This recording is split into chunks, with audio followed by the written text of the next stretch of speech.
LBC 97.3. Iain Lee's Good Evening. Good evening.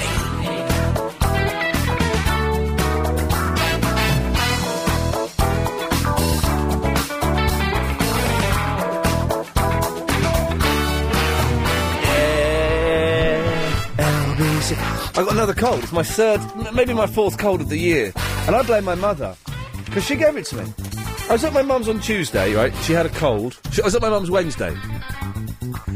She had a cold, I was fine. I went there Thursday, her cold was really bad, and I had the start of a cold. And she said, I bloody hate you for giving me this cold. You stupid old woman, it wasn't me that you gave me the cold. And we actually had a row, this is true. We had a row about who gave the other one the cold. A proper row. And I stormed off. So who won the row? Well, she did. Mums win rows. Oh, that's a good name for a TV show. Mums win rows. We're all very, very excited here at LBC Towers because the psychic show, 10 o'clock, Becky and Chris, they got a woman. I don't know what the term. I don't know what the term is. I wasn't really paying attention when Lucy was talking because I was so off my face on Vic Sinex. I spitbubble then. Is it animal psychic? Animal Psychic. Is a song by Suede, wasn't it, I think? An Animal Psychic is coming in, and, hey, why don't you do what we've all done, and we've sent, we sent pictures to Lucy, the producer's telephone. Don't do that, because otherwise I'd have to give you out her phone number, which is 077... Now, I won't do that. But send in pictures of your pets to 077... No, send in pictures of your pets to Becky and Chris at lbc.co.uk. That's Becky and Chris at lbc.co.uk. And some woman will make up some stuff about we'll psychically read them.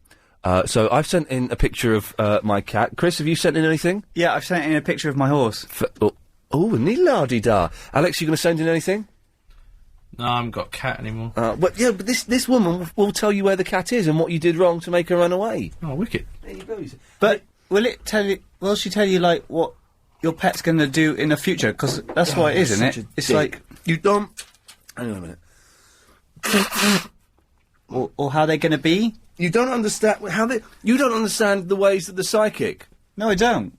She'll talk a load of improbable, impossible-to-prove guff, and sad, lonely people will go, oh, that's good, and inquisitive, intelligent people will say, I'm still not convinced. Yes.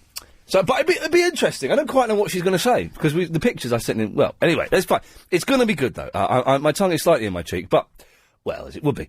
So send in your pictures to... We started off the first 8 minutes of the show promoting another show. OK, now it's time for this show, and I did have lots... Oh, we've got... I tell you what, 8:15, we've got Jez Hermer from Monkey World coming on, which will be good. That'll be cool. It'll be cool, but it'll be quite sad, because we're talking about Jim Cronin, who's died, you know, the guy that founded it all. So, we'll try not to be too morbid or maudlin on that. We'll be sad, and then we'll look to the future. And that's at 8:15. It's like a proper show. I'm liking having guests. Seriously. Bare Naked Ladies this week. It is. I like having guests. Yeah, but we don't know who to talk to. Well, no, okay, yes. Well, I was going to ask for suggestions from that lot, but everyone does that. Yeah. Frank Sidebottom in a couple of weeks. Yes. He wants to come and stay at my flat. I'm not convinced. I'm not. For how long? Well, just like overnight while he's down. Can I come and stay at your flat? Well, Frank. Have you got a spare bedroom? Well, yes, unfortunately I do have a spare bedroom, that's the thing, so... Yes. I mean, it's in the West Wing, but it's still, you know, it's, Well, how cool is that, saying, yeah, Frank Sidebottom was at my house tonight? Yeah, it's cool to, like, us. Yeah, but would you be able to sleep knowing there's a strange man? A very strange man is creeping about your house. You know, it would be cool big head in the middle of the night would be quite scary. Yeah, you don't want a big head waking you up, do you? So I've got to try and talk him out of that and convince him it's not necessarily a great idea, but we'll see. Anyway, we're doing a radio show here tonight. 0870 90 90 973. Calls go straight to air. Line 7, you're on the wireless. Don't forget to listen to Triple M on Sunday, 31, with a very special guest host, Dragon Meat Sausage. Yes, no, you're not going to be coming to the show. I don't know why he thinks he will be, but he won't be. Dragon Meat Sausage. Yes, that's a Bare Naked Lady saying that. They loved it. And I bet there's going to be a song on their next album called, what were you saying? Line 2, you're on the wireless. Globule, a small round particle of a substance globular, composed of globules. It's political correctness gone mad. Political correctness gone mad. You know it is. Line 1, you're on the wireless. Good evening, Ian. Good evening. How are you? Yeah, I'm great. I heard you got a PS3. I got given one for free, yeah. How did you get that? Sony, get this, right? A long time ago, I used to do a computer game show that was rubbish, so I'm vaguely associated with computer games. Okay. Sony phoned us up in the week and said, we'd like to give you one. Oh, that's so amazing. Isn't it amazing? And you know what? I've not even taken it out of the box yet. Oh, what? That's how cool. Last night, instead of playing my PS3, I was sorting through my old tax documents and receipts. Ian, God, I can't believe you've done that. That's because I'm cool, Daddy-o, because when I say... I'm not going to open it and have like 10 minutes. I'm going to open it. I'm having a whole day on it. Yeah. Don't have it when you got a day off. Exactly. Saturday, tomorrow. I'm busy tomorrow. Oh. I've got the carpet man. I'm an old man. I've got the carpet man to come and give me a quote for a new carpet. I've got a guy coming to fix an intercom for me and to look at downstairs light where my shower leaked through their light. And then I'm going out for dinner in the evening. Oh, what you can do is wait until your whole house is done and you can open it. Yeah, on Saturday and play all day. Yeah, well, unfortunately, when you get fat and old, young man, you'll realise that you can't always do those things. All right, great chat to you. Cheers, mate. Bye-bye. Bye. What a nice person. Let's go to line 4. Line 4, you're on the wireless. Is it Ghostbusters 2? I'm afraid it's not. It could be next time, though. We should have a competition where the answer is always Ghostbusters 2. Goatbusters 2. Now, that's a film. Have you seen that? Oh, you can't get it in this country. Well, you probably can now with the EU. Yes, line 8. Hello, Ian. How you doing? It's Roberto. Philberto? Yes. Hello? How are you? You don't remember me, do you? No. Why? Should I? Well, yes, because I called in to talk about when you have... A threesome! Yes! You've had about 8, you nearly had about 4 threesomes, you ended up having none of them. Exactly! Good lad, of course I remember you, yes, you're a Portuguese pervert. And then another time, okay, another time though, a lady called in for me, and then you phoned me up, and she was going to come and meet me at the nightclub. Oh, yeah, but you were too short for her. I was too short She sounded like a silly old tart, I'll be honest. She was an idiot, because she didn't come, and she's like a teaser. And if you don't want my peaches, don't shake my tree. I was waiting there and she didn't come. Yeah. Well, yeah, that's good advice. Please, if you don't want peaches, don't shake trees. Don't shake the tree. Don't shake the tree. Why bother? Just to see them fall. Haha, I made it happen. But I don't want them. Well, Filberto, have you had any more sexual adventures this week? Do you know what? My friend, he says something like a purple patch. Whatever it is the other way, I'm on the other way. Nothing, you know? Oh, hang on, so a purple patch is good, is it? No, but I'm the other thing. Whatever. Gay. If you have a purple patch, I'm maybe a green patch. And so you're recycling old women? No, I'm getting nothing. Getting nothing at all. Women will be fine now, but yeah, no luck at all. You know when you start having bad luck, it kind of makes more bad luck. Yeah. So, you think, how do I get out? You need to break that cycle of bad luck. Exactly. How do I do it? You have a relationship, is happy and everything. So maybe, Ian, stop playing computer games so much sometimes. Yeah. He says, I think. Well, this is the thing. This weekend, I have to convince a girl that I'm going to play computer games, and I have to convince her that she wants to play computer games as well. What do you mean? I want to play my PS3, but I'm hanging out with a chick all weekend. So I have to somehow convince her that she wants to play on the PS3 as well. I know the way you think, so you must have a strategy already. I've got 1 or 2 plans up my sleeve, Filberto. What is it? I want to know. I'm going to make... Well, I don't know. I'm going to make her think that she has suggested to me that I should play computer games. Fantastic. Maybe before you load it in, tell her it is Desperate Housewives computer game or something. Desperate Housewives computer game. That will get them. Exactly. Filberto, I've got to go. Thanks for that, fella. I love you. Well, yes, he is having a purple patch, isn't he? So now to get the latest LB...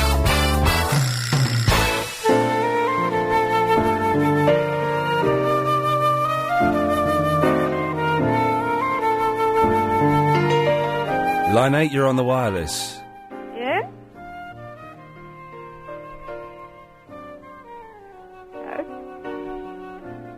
No? Oh.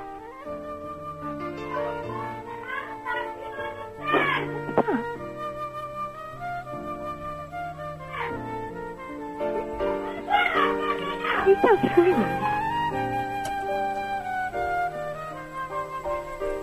Am I in a supermarket or something?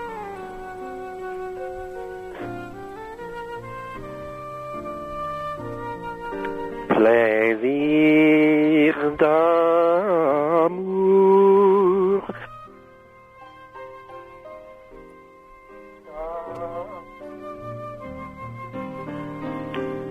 And now a few words from Chris's horse. Hello, I'm Mr. Ed.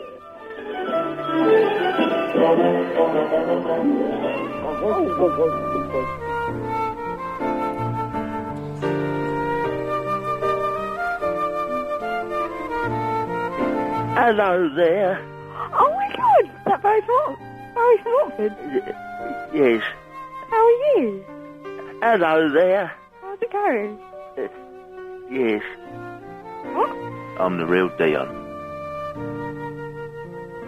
They're not real. They're not real, are they? I'm the real Just clips. I've been rude. Hello there. Barry. Hello? Hello? Hello? Hello? Hello? Tell me. Meow. Meow.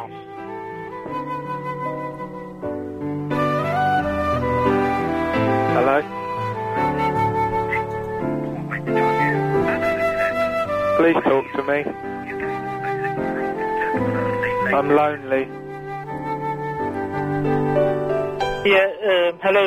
Hello? Yes, who's this? I'm very lonely. Yeah. Is he in there? No, What's happened to him? I don't know. Let's talk about me for a bit. Today, I was diagnosed with bipolar. No, where is he at? I've got an idea for his show. New guest for his show. How's that meant to cheer me up? No, it's not meant to cheer you up. Why are you telling me then? Okay, bye.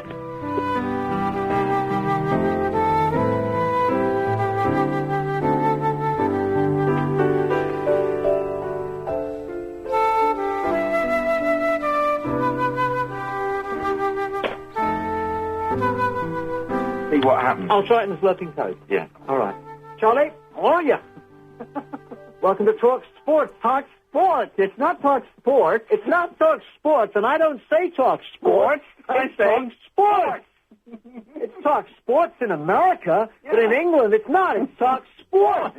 So I say Talk Sports, not Talk Sports. You don't hear me say TalkSport.net. I never say Talk Sports. I say Talk Sports. It just sounds like I say Talk Sports because of the sibilance. The sibilance. Ambience and sibilance. And the atmospheric interruption. It's talk. You are listening to Talk Sports, and I'm Sports and Charlie Wolf. I know I have finally made it in this business. When they start doing impressions, I have finally made it. Yeah. I'll tell you what. Gee, can't you get it straight? It's Talk Sports. Have you ever heard of the Baron Knight? No. Oh, well, in that case, then I'll have to change the subject of the matter. Charlie Wolf, Teacher Man, after News and Sport, which is next on Talk Talk Sports. Sports. Talk Sports. I shall see you next week. Yeah, see you next week.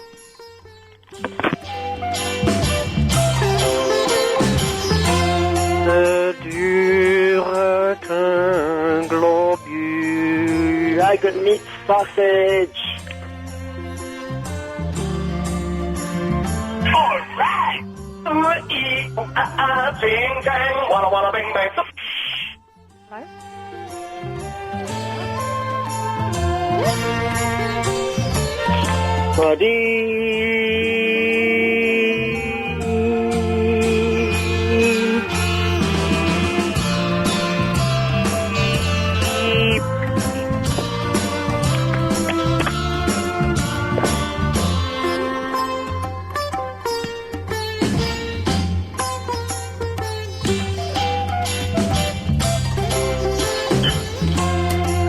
They rub around.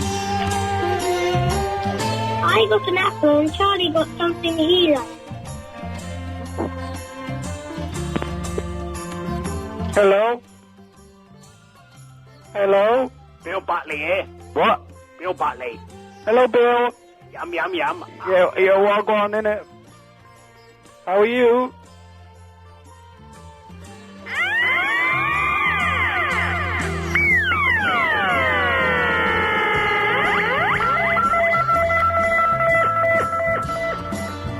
Love you. Ian, I can prove you wrong on something. Knickers and knockers and big wobbly boobs. You said the PS3 wasn't doing well, but it is.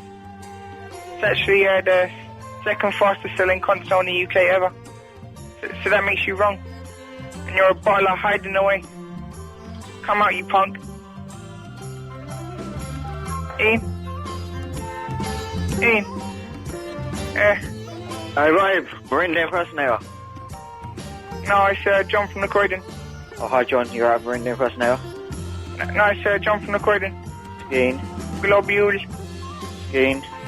What do you mean, skiing? Who are you?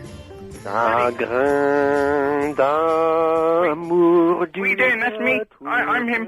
La gloire.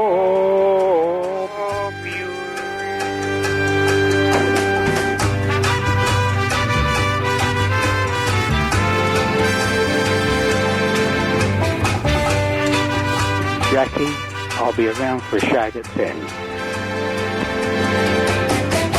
Friday.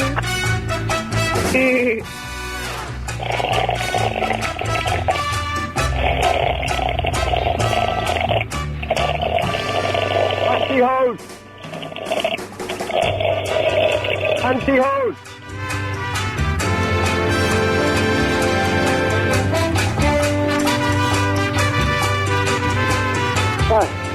Sometimes it makes me anxious.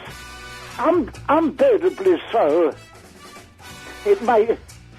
Sometimes I get unbearably anxious. Unbearably anxious. Sometimes I do get anxious, and sometimes it's unbearably so. Very anxious sometimes.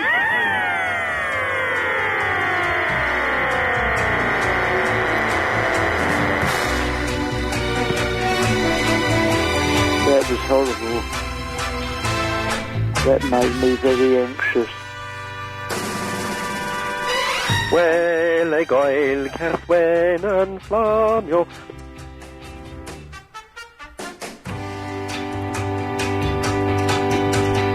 Whatever happens to that 5 o'clock ninja? Do. Touch it if you dare. But be careful.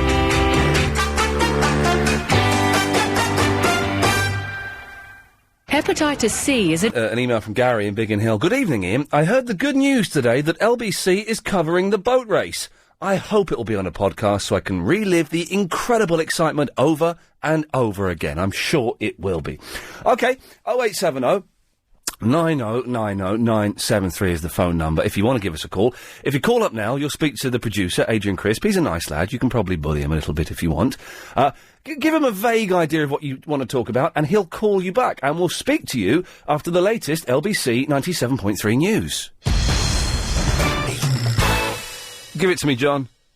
Hello, mate. Hello, mate. You're right. I've got to say, your radio show is absolutely bizarre. I'm a new listener, and I sit in awe in my car listening to some of the things people ring in for. They're mad. Can I just say that during that last 15 minutes of radio, where I didn't say very much, we had 4 email complaints straight through, which is good even for me to get 4 complaints. But I don't. Yeah. Anyone emailing in, by the way, I don't really read the emails. Chris mentioned them to me. If you want to email in, can I just say this, John? Sorry to interrupt you, but you've gone. The last couple of nights, we've had a couple of people phoning up who want to complain about the show, but don't want to complain to me. They speak to Chris, and they have a go at Chris, my producer, and they don't want to come on air. Now, That's not going to happen anymore. If you phone up and you speak to Chris, be prepared to go on the radio. If you phone up and start having a go at Chris or saying you don't like the show, he's going to put you straight on air. Okay, that's the rule that we've got. And also, if you're going to email in and complain about the show, don't, because I don't bother reading them. I delete them and I can block your email address. It's a phone-in show, so call in. Have the strength of your conviction to come on the air and put forward your argument. The people who write in and phone up and have a go at Chris haven't got the intelligence to argue properly and cleverly with me and to tell me why they dislike the show. Whereas I'm quite happy for people to come on and criticise me. So just don't send nasty emails and have a go at Chris, because it's not fair. Anyway, sorry, John, that's my little rant over. Yeah, I was listening last night. Who was it completely lost their temper with a lady that phoned up and had a go and slammed the phone down? Was it you or Chris? It was, no, it was a woman. What was it? Was that Sylvie? Susie. Susie phoned up to have a go at Chris, and he, thinking on his feet, put her straight through on air, and she was accusing me of being rude to another caller that I'd banned. A woman from Crouch End. Chris from Crouch End. That's her. And I wasn't being rude, because she wasn't there to defend herself. But everything that Susie was accusing me of last night, she then did herself. You know, so it's disappointing when people do that, but never mind. It was obviously annoying as well. Yeah, they get very wound up about it. They don't seem to realise it's just a radio show. And when I finish at 10 o'clock and the psychics come in on a Friday, I go home and I sleep quite well, and, you know, I live my life, and I don't I'm not angry or upset by anything anyone has said to me on the radio show. Don't take your work home, mate. No, exactly, you know, and I think that they think by sending me a snotty email or sending me an abusive email, I get a lot of abuse in the emails, that by doing that, I'm somehow going to be at home going, oh man, that person in Croydon really didn't like what I did and thinks I should go back to the afternoons. Oh, I don't. I go home and it's a 3-hour show. That's all it is. Anyway, sorry, John, we're all getting a little bit heavy there. Let's. Yeah, never mind. Okay, boat race. You're covering the boat race, yeah? Well, LBC is. I won't be anywhere near it. Okay, LBC. All right. A question I need answered. Why are there only ever 2 boats in that race? And why have there only ever been 2 boats in that race? I'm guessing that the qualifying stages are so tough that only Oxford and Cambridge are able to come through. I guess they're just the 2 best rowing teams in the country. They must be, otherwise there'd be other teams in it. They're the only 2. Either that, or it's some stuck-up elitist nonsense that we shouldn't be even vaguely interested in, but I sort of have to pretend I am because we've paid for it. Well, where's the qualifying stage? Where's that done? Where are the heats? Well, you're joking, obviously.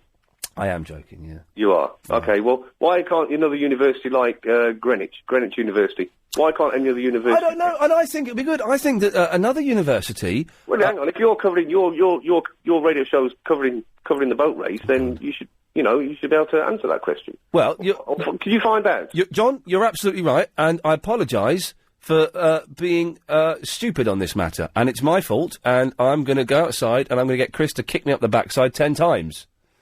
There's no need for that. Just find out why there's only ever been 2 boats in the race. John, I shall do that for you. I'll be happy with that, mate. I'll be over the moon. God bless you, John. Have a lovely weekend. And you, thank you. 0870 9090 973 is the telephone number if you want to give us a call. Let's go to G-Man. Hello, Wagwan. Wagwan, G-Man, Wagwan. I know why there's only 2 boats in the race. Why is that, you think? Because I broke with the rest of the boat. Well done, you. Yeah. You idiot. What? I've got a bloody cold again. You know what you should do? Chris, you need to come into Ian's bit of the studio. What? I don't think that's going to punch him in the nose. Shut up, idiot. What? I'm not in the mood. Use it up. I'm not in the mood. What are you in the mood for, then? I'm in the mood for dancing, romancing, and forgiving it all tonight. I'm in the mood. Oh. I'm in the mood. Oh. I'm in the mood to dance. Oh. Come on and dance. Whoa. Come on and dance. Do do do do do do do do. You done? I'm only singing because we haven't got many calls. It's been I'm worried, G, because the call rate has really been dropping off over the last 4 or 5 shows, and I suspect that people have got wise to the fact that this show is a load of old guff. Or, as they're saying on that forum of yours, they're saying that the callers are too exclusive or whatever it means. Who said that? Where? I don't know, them weirdos. Was that on the wireless.net? They all hate me there. Oh, well, I wonder why. Maybe but they hate you there as well.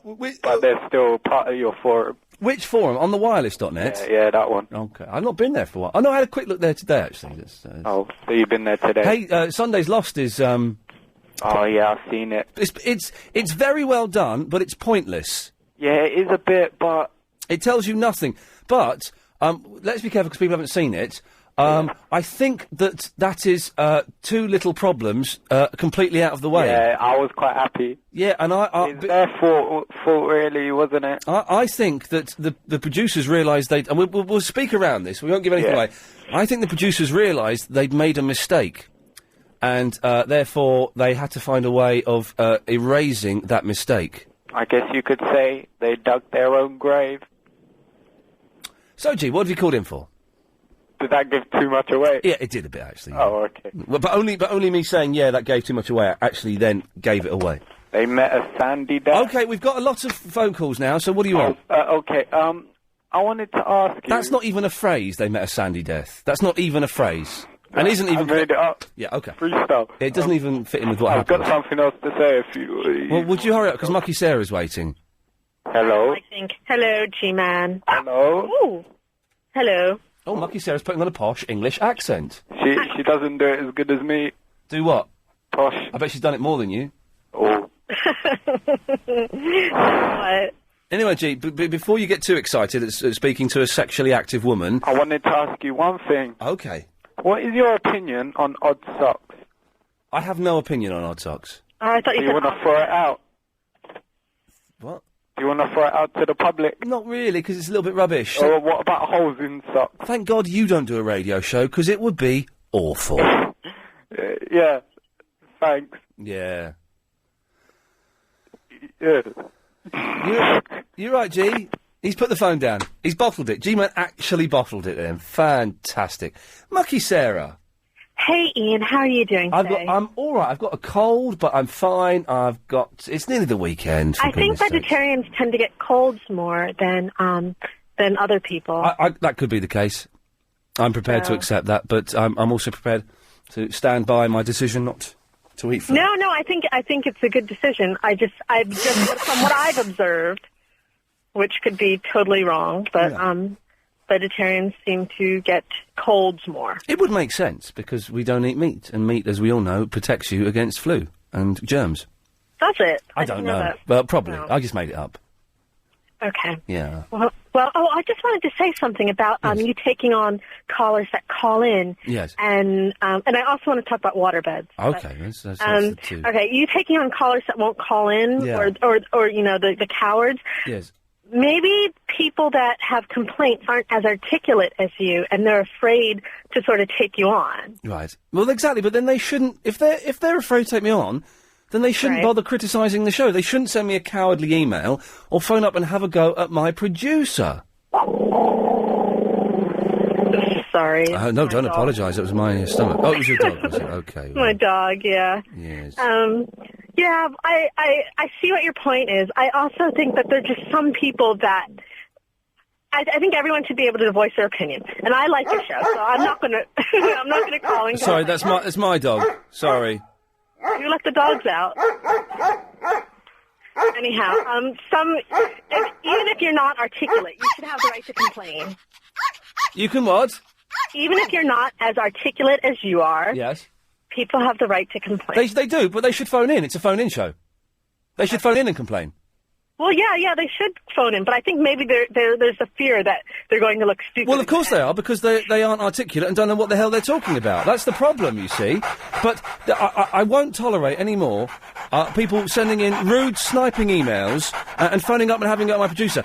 If they want to complain, they have to come on air and do it. That's the way it's going to be from now on. Okay, well, that's fair enough. They shouldn't get mad at Chris. Yeah.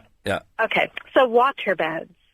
Yeah. All right, so I bought this water bed, and it's been causing me a bit of grief. Yeah. I had to drain it, and now I have to put water back in it. But you have to put a solution in there to stop the water going septic, don't you? Yeah, I've got the solution. I didn't put the water in there originally, so I need help getting water in my waterbed. And I'm wondering, quiet you. I'm wondering if anyone has any tips for putting water in a waterbed, or if they have a pump. If they have a what? A pump, a water pump. Well, okay, I don't know. The waterbeds aren't that good, though, are they? They're good for sleeping. They're not good for anything else. Like, they're very, because it's like you're sleeping on a hot water bottle. Yeah. So it's very, very comfortable in the winter. It's not good if you're drunk because you feel a bit seasick on it. Yes. It's not great at sex unless you're incredibly coordinated. Yes. Because when the water goes down on one side, it goes up on another side. Yeah. Because I got the fully wavy bed, because I figure if you're going to get a water bed, you might as well go for the You might as well be on water, yes. Exactly. Well, if anyone, like I said, I've got to go because I've got to travel. But if anyone has any tips for waterbeds, 0870 90 90 973. It's time now, though, to get the latest LBC 97.3 travel news. Here's Alan Joyce. The M25 is still struggling anti-clockwise, but it's... Okie dokie. It's Dave in Pinner. Hello, Dick. Hey, Shane. It takes a mic for the phone for Pinner. It's Ian, is it? Hello? This is Barry's son, is it? That's right, Dave Mike. I was just phoning you, dear, I'll tell you something, because you were talking about people complaining, and you old people phoning you up. Have you been on a course to try and help you speak slowly? Yeah, very funny, mate. Well, I was just phoning because you saying that you don't know people complain, phoning you up. If everyone's right, they want to phone, they listen to the programme, you're in their homes, you're effectively in their kitchen, in their front room, doing all that sort of stuff. You've got to expect people to phone up to complain about things that they think is out of order. So you have called in for two reasons. Because I mentioned that people can phone in and complain if they want. Yeah, and secondly, the second reason is because you're an idiot. No, I'm not an idiot. I'll tell you something else. You've tried this before for me, and I'm phoning up because you said you invite people to phone in. You not email. I didn't email. I wasn't sniding nothing. I'll phone them straight away. I'm no, it's 99973. I'll phone you. I'll come through. I'll go straight. I'm going to go. I'm going to go at your bloke. I'm going to go at your producer. Right. Okay. So you want to have a Dave? Will you calm down? Because there are people out there who can't understand you. So you have called in. Shut up. You have called in to complain about the show, have you? And that's very brave of you. Well done. What's your complaint? Right, listen. You invited people to phone up to you to what they complain about, not to phone, not to email, not to snidey comment. Right. Phone in and speak to you face to face, which is exactly what I'm doing now. So what's your complaint then? My complaint is that, you're inviting people to phone in to speak to what they're thinking. I'm trying to tell you what I'm thinking about. Well, you phoned in so far. All you've done. My dad,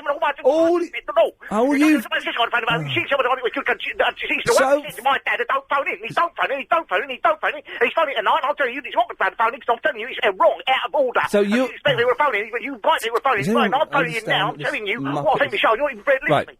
You're not even prepared to listen to me. Shut up. You're not even prepared to listen. I'm listening to you, but you're not making any sense. So you phoned in. Shut up! Will you shut up, David? I'm trying to give you a chance, but you are such an idiot. Go on in. You don't. Thank you.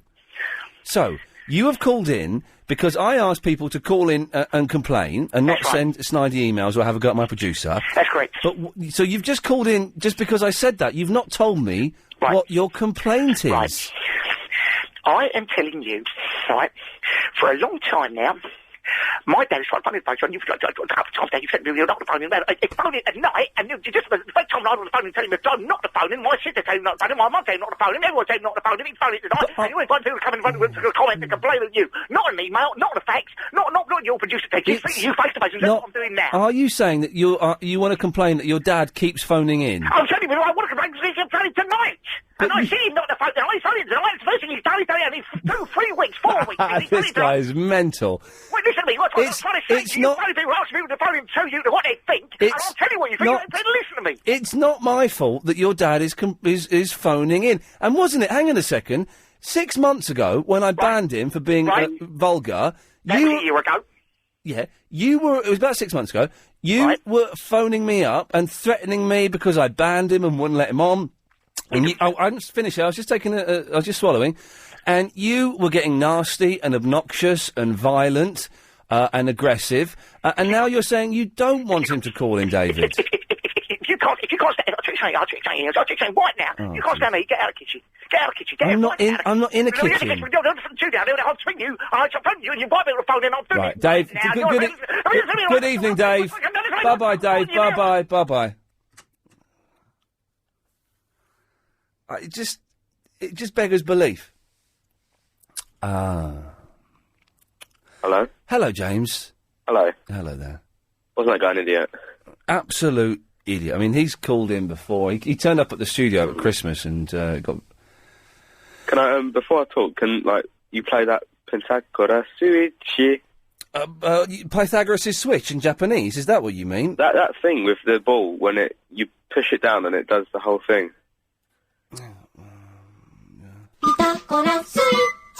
That's the one, yeah. Hey, here's something for you. You know Crash Test Dummies?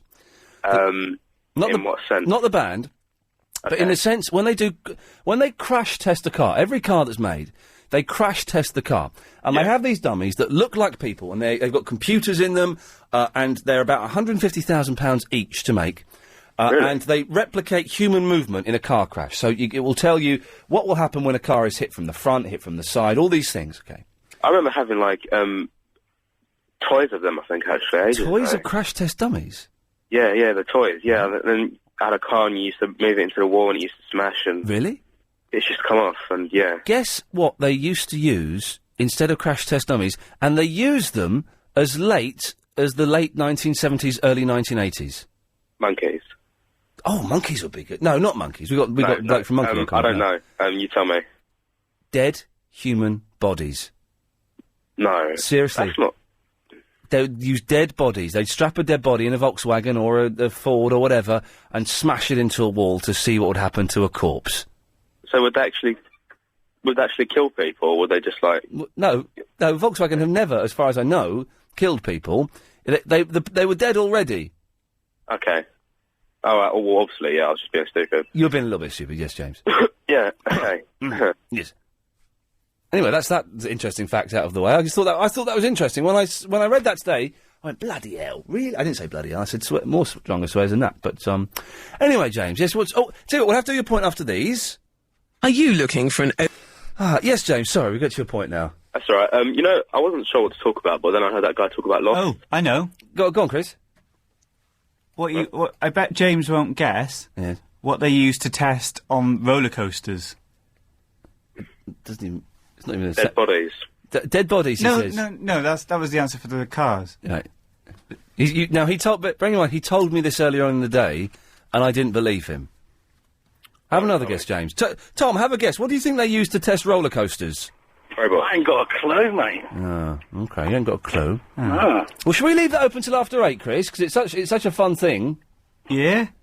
Okay, well, anyway, yes, James. My point... Sorry about that. 0870 9090 973 if you want to guess what Chris thinks they use to test roller coasters. Anyway, James, yes? Yeah, you know your, Lost Initiative podcast? Yes, the Lost podcast, yeah? Yeah, the one that came out was a repeat. Yes, I know, they've put the new one up. There was a problem. Oh, okay. But the new one went up on Tuesday, I think. Okay, my brother told me to ring up, so... No, listen, thank you very much. I didn't realise that was the case until today. We record them on a Friday. Okay, all right. But yes, the new one is up there. Okay, thanks. All right, cheers, James. Okay, thanks. Bye-bye. Tom. How's it going, mate? It's going all right. It's the flipping weekend, and baby, I'm about to have me some fun.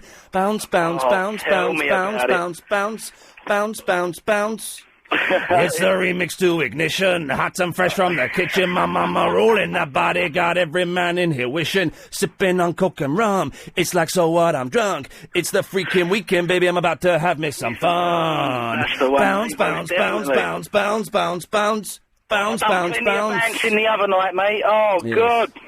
Anyway, yes, Tom. Oh, remember that scenario with the camcorder?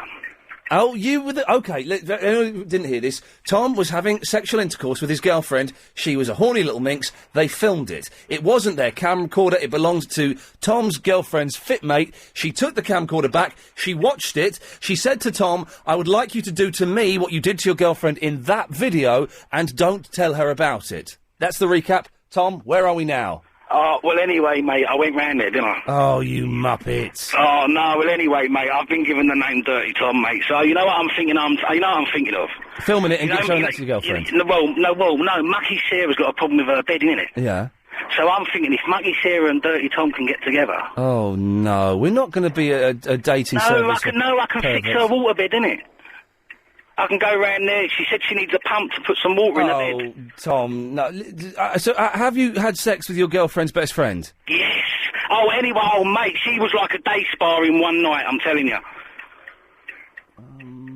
She was like a day spa in Okay, one you don't night. have to repeat the image. I think I've got it. But you're not going to have her in a threesome with your girlfriend? Well, you're actually saying that. I'm going to see me missus for a nice little weekend because we've got the house free all weekend. Yeah. That's going to be nice. Yeah. But I'm going to approach her this weekend about it, and like I'm going to suggest it and say, well, you know, what do you think about it? Because you know we've been talking about it a little bit more, and she's saying she's a little bit up for it. So I'm really, really gonna do it. Really. Thank you for that, Tom. Oh, God. 0870. No, last night he said he was bored with threesomes, that guy. 0870 90 90 973.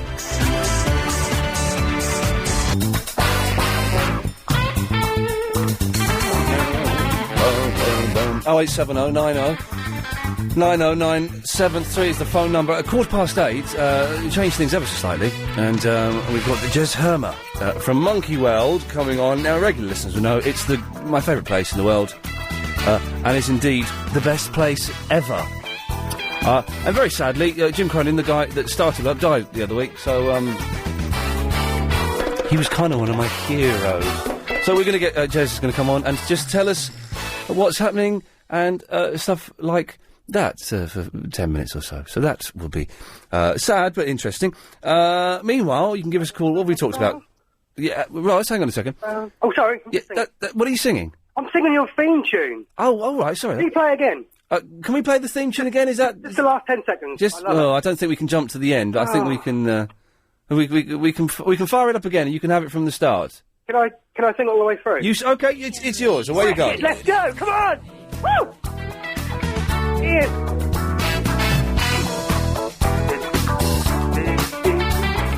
Where does he come in?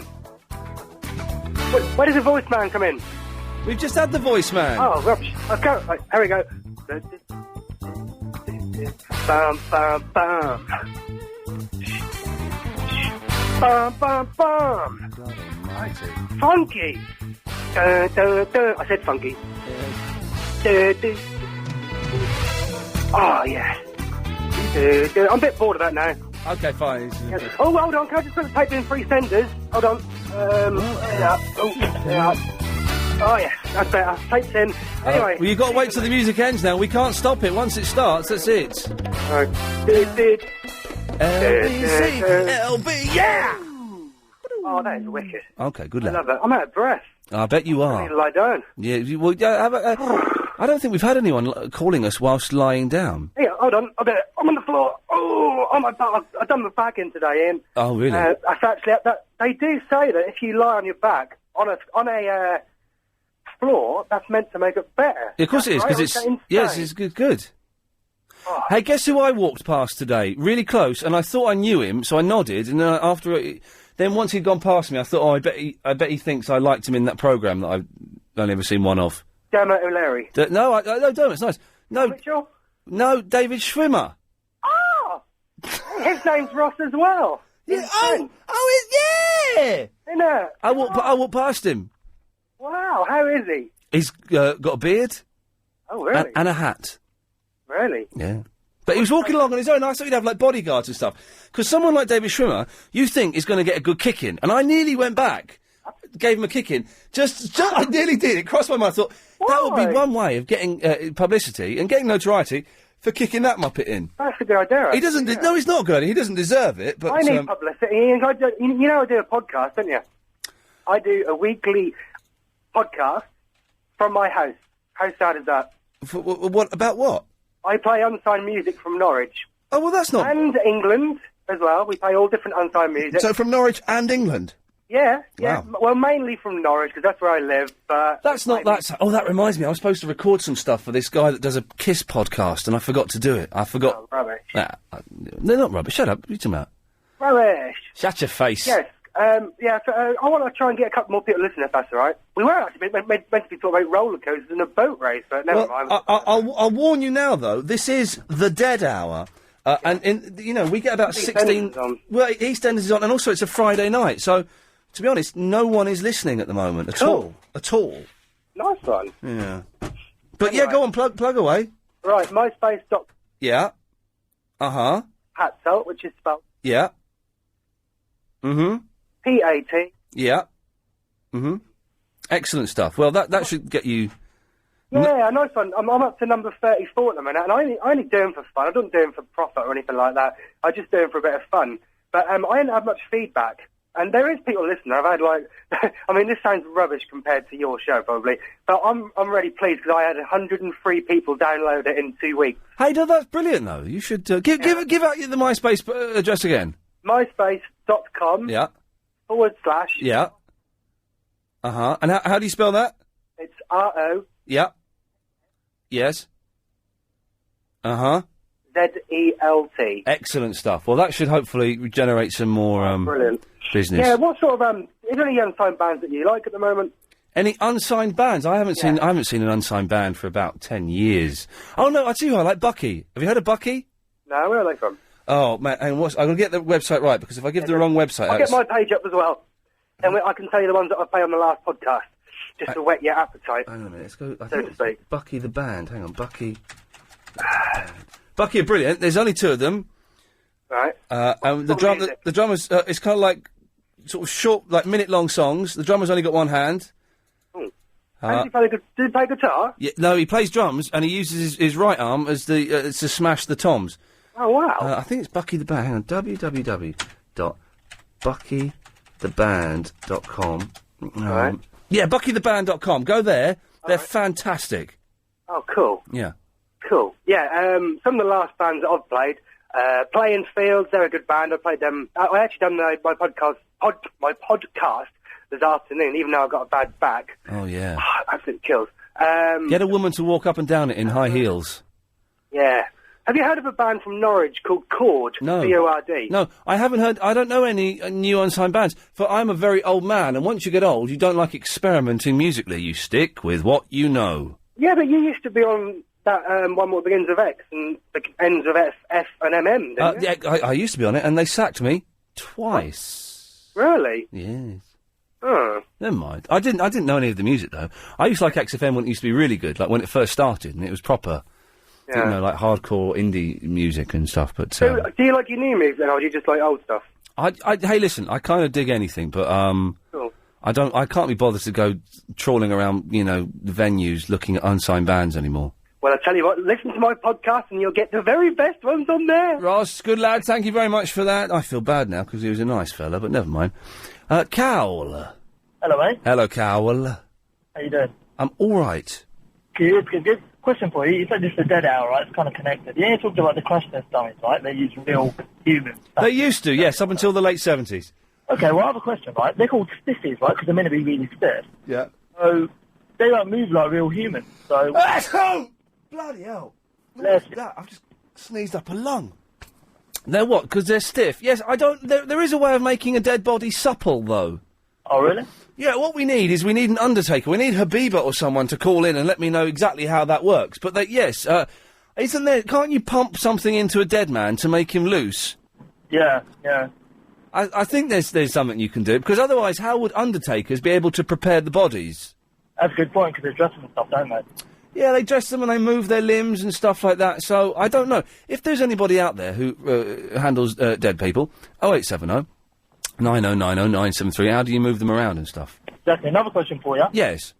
You know that guy that was just on the line talking really, really fast, yeah? Oh, Dave from Pinner, yes. Hey, man, you're right. He should be a rapper. Yeah, well, maybe, yes, maybe. Well, I don't know. I don't want to big him up too much. He's a very violent, nasty man, and Yeah, quite a few nasty people. I remember last week some girl was talking to you, and I just like...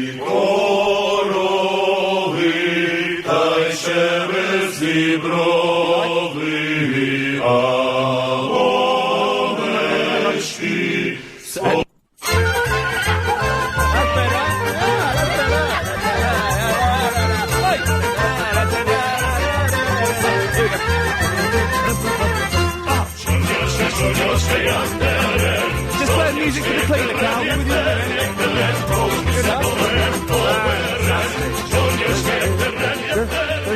Sorry, Cal, just the music, the cleaner likes the music. Oh, that's alright. You can do what you want, mate. You always want that, yes. Anyway, sorry, yes, well, what were we talking about? we're talking about nasty people like that dude today and the other woman last week. Like, have been really nasty to your mum. Yeah, there's a lot of fruitcake. Hey, Cal, do you know what they use to test roller coasters? I don't. What is it? Well, we're running it as a big no-prize competition. Cheers, man. Have a good weekend. Yes, you too. Bye-bye. We're running it as a big... Yeah, that wasn't me. That was the show earlier. But yeah, that can go away. That was just a fella in the afternoon. What's the name of the fella, Cal, in the afternoons on a Friday? I can't remember his name, but they were comparing him to you today. Really? Short fella. He looks like, what's his name? Bob Mortimer, apparently. He doesn't look anything like Bob Mortimer. He's about half the size of Bob Mortimer. What's his name? They were saying on the radio. They were saying, like, he looks like Bob Mortimer or like that dude from Top Gear. What dude from Top Gear? Hammond? Richard Hammond, yeah. But Richard Hammond's got hair. No, I know, but what they were saying, like, people were phoning in saying that they saw his picture on LBC and he looks like either Richard Hammond or Bob Mortimer. No, he looks like the bloke from Different Strokes. Anyway. Arnold. Yeah. So, what was it? Yeah.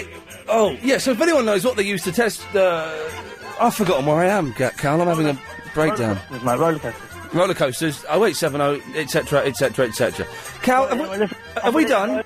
Yeah, we'll let you go. Have a good weekend. Good lad, thanks, and you take care. There we go, 0870 9090 973. If you're listening on the podcast, I suggest you rewind that bit and you'll actually hear me breaking down. You'll hear my brain just locking, freezing for a few moments as I completely forget what I was going to say. Now, we're on to 10. Don't forget, at 10 o'clock, Becky and Chris will be on The Psychic Show. And they're going to have someone who can, look at pictures of animals and tell you things about them. I've sent in a picture of my cat. Chris has sent in a picture of his horse.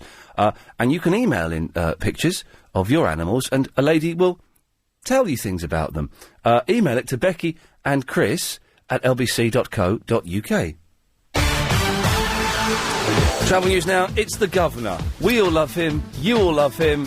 Richard Hakier. That's what I like to hear. M25, very slow anti-clockwise from junction... And spluttering away with my third or fourth cold this year. I just went to the toilet to blow my nose. Not a showbiz euphemism. I was actually blowing my nose and I couldn't stop. Anyway, slow things down a bit. Regular listeners to the show will know that, in my opinion, Monkey World is in fact the greatest place in the world. I've been there loads. And I was there a few weeks ago, and it's fantastic. I'm all out of breath now. I was running back from the loo, you see, to make this. It is by far the best place in the world. It's down in Dorset somewhere. And I was there a couple of weeks ago, and I was there with a friend, and we adopted some monkeys. And I started watching the Monkey Business Show on Animal Planet channel again. And we were going to try and get Jim Cronin to come in, who's the guy that started Monkey World. And he was on the show a couple of years ago, and he, does all this fantastic stuff. And then I heard that... sad news doesn't do it justice, that he died a couple of weeks ago, and I was terribly upset. I don't really know what to say. We got someone from Monkey World. It's Jez Hermer. Hello, Jez. Good evening. Hi. Jez, can I don't know what to say, to be honest. Condolences seems a little bit patronising, but I'm sure. What's the atmosphere like at Monkey World now? People are recovering from the initial shock. Right? Yeah. I mean, Jim had been ill only for a very short period of time. He had, in fact, liver cancer, which was diagnosed when he was overseas. And he initially wished to keep it quiet. He wanted to come back and tell his own story, but unfortunately, due to certain complications and whatever, he didn't get through that. So the news had only broken to the staff that he was ill about a week before, in fact, he died. Right. He didn't have any chance to really adjust to that.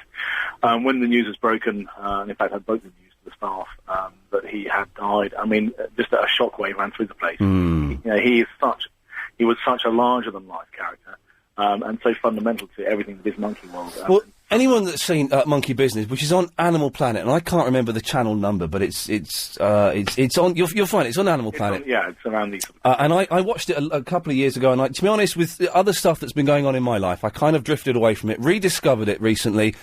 Took a friend to Monkey World, and he was just the coolest guy. Travelling around the world. Finding monkeys or having reported about monkeys that were in distress, and over a period of years, quite often, saving those monkeys and taking them to Monkey World. Indeed, yeah. I mean, that's what he did. I mean, he made that his life's mission. He started off, with a very, very tiny little outfit in Dorset, and he's grown it into an international centre. And he is well renowned for what he does. And his greatest, apart from his passion and his dedication, his greatest sort of attribute was his ability to be able to negotiate and liaise with governments around the world to sort through some of the horrendous red tape that exists around these dangerous wild animals, which are monkeys and primates, and to actually get them back to the UK and to put them into groups of their own kind, which was what he was all about. The clip the bit I saw in Monkey Business a couple of weeks ago, and it was kind of alluded to, I think, in the obituary in The Guardian. There's a bit where he says, we've come to get this monkey. Now, hopefully the guy will be peaceful. If not, we've got a big team with us. That monkey's coming with us, whatever. Did he get, steam in if he needed to?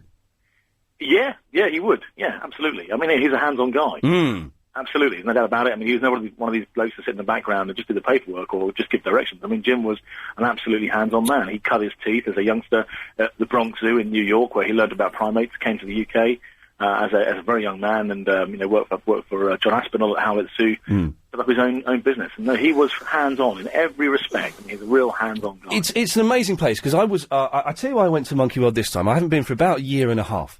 And I was with a friend, and we were in the Cotswolds, and we went to the wildlife park in the Cotswolds, and I was walking around it and looking at the monkeys there, and it just wasn't quite right, because the cages weren't very big, everything just seemed a little bit compact, and I said, do you know what, let's forget this, let's drive all the way down to Dorset, it's like 2.5 hour drive, let's go to Monkey World, and you'll see how it's meant to be done.